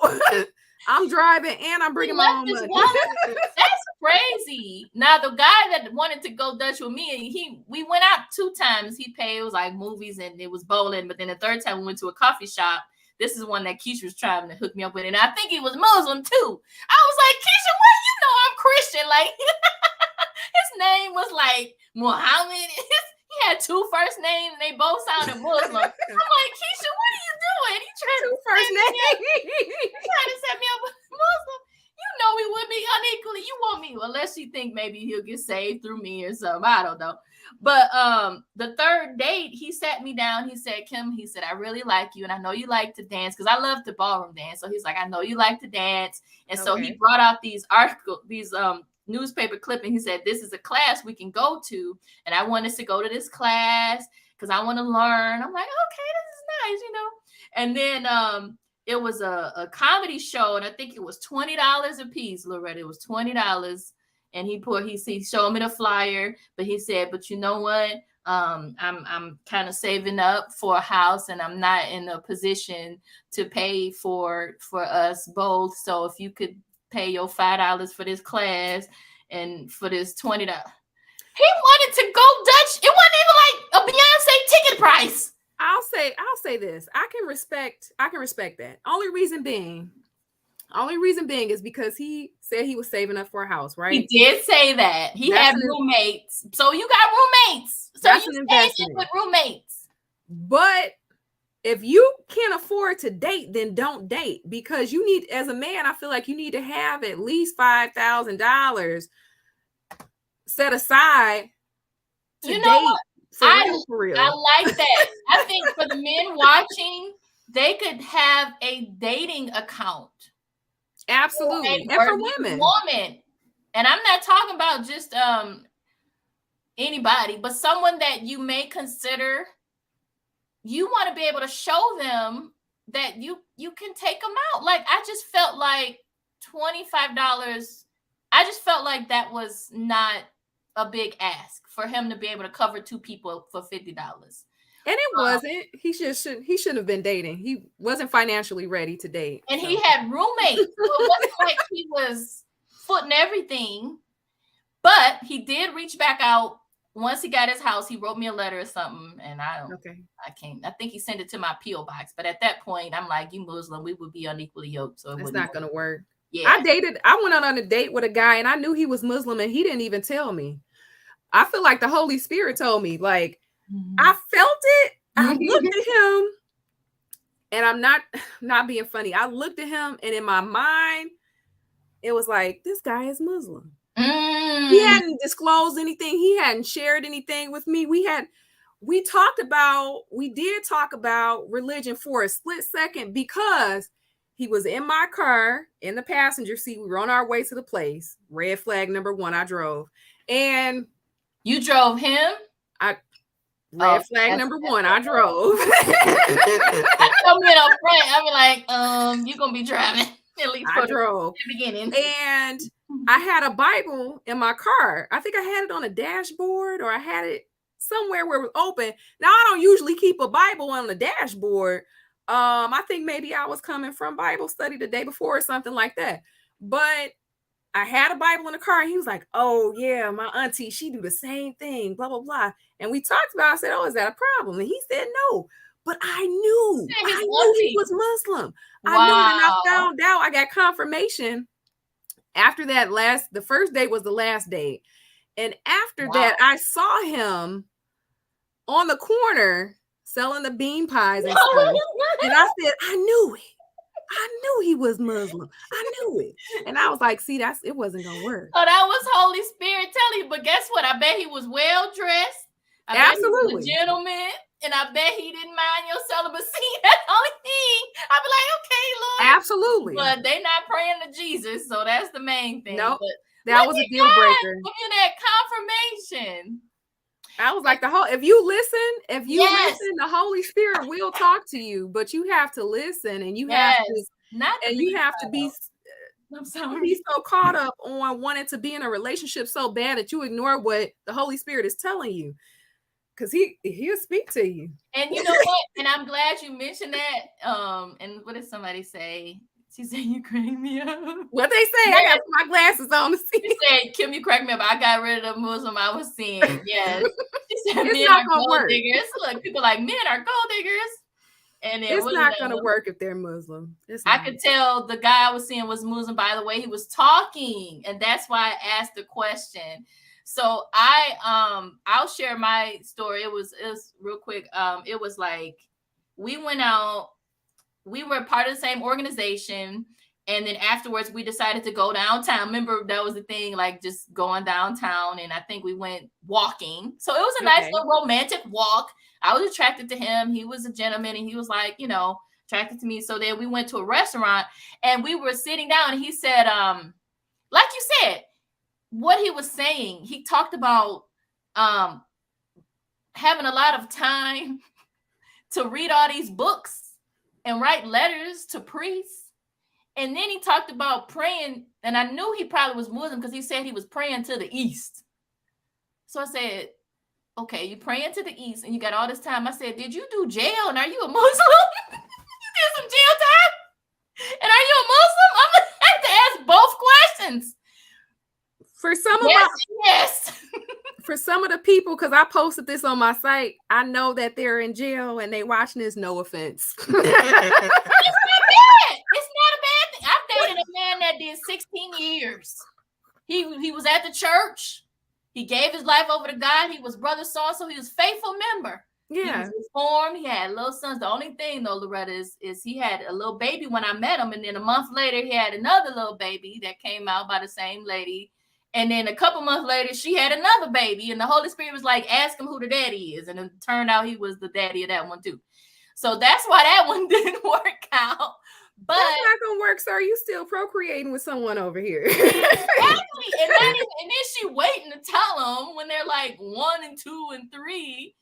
And I'm like, wow. But he had done 16 years. But what I appreciated about him is he told me the second time we went out, he was up front. Yeah. So, but then the 2 guys before that I dated, he did 5 years and he didn't tell me. And I had to find out from the background check. I was going to say, you can actually check the counties. I've done that where I pull people up on the counties of regular search. And if it's public record, right? Yeah, so it shows their number, everything. You put their name. See, I'm good at getting their like whole name in the beginning. It's like I just, I just share. I don't know. Somehow I just get it. And then I'll do like whitepages.com. They have a good background report. Mm-hmm. $19.99 though. But hey, if it's somebody I'm considering, especially if you're doing online dating, you have to do background checks. Absolutely. It's like it's a must. Oh, I've done some searches where, I mean, like I said, I found some domestic violence charges. I found a lot of some murder. So what do you do in that case? Like, do you just not answer the phone after that or what? Or you let them know not interested or what? So depending on, man, it's going to. I'm serious. So, okay. Depending on the situation and the person, I kind of phase out a little bit just because I don't want to do anything or say anything hostile and trigger that person to react a certain way. So I'm very careful with what I say and what I do and how I do it. And by people knowing like I'm always busy, I'm always working, I'm always doing something, I just say, you know what? I'm too busy. I'm busy. I just don't have time right now. Yeah. I'm a single mom. Like I play the single mom card a lot. I got it. But I am a busy person and I plan. I mean, my months are planned out 3 months in advance. Everything is planned out in advance. So that's not a lie. I'm always have integrity. I'm not lying. Exactly. So yeah. And as a virtuous woman of God, and I'm glad you mentioned that. It's okay to have your own standard of the type of man you want to date and see as the father figure for your son. I mean, it's okay because you're looking out for him. You're looking out for yourself. So I just want to encourage women to not feel bad if they decide not to pursue a relationship with someone because, like Lakeisha said, have your deal breakers.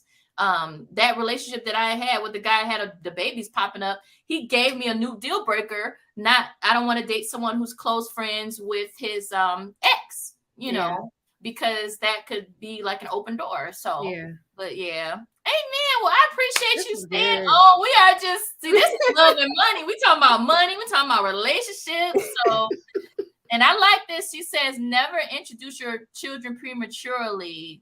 So not how often, but how soon do you recommend, Loretta, that a single mom should introduce their child, especially if they have a young child? What do you recommend? So whether your child is a boy, a female, or a male, whether your child is a boy or girl, because I have a son, I don't introduce my son until I know that we are serious. We talked about being in a relationship. He's already probably asked me to be in a relationship.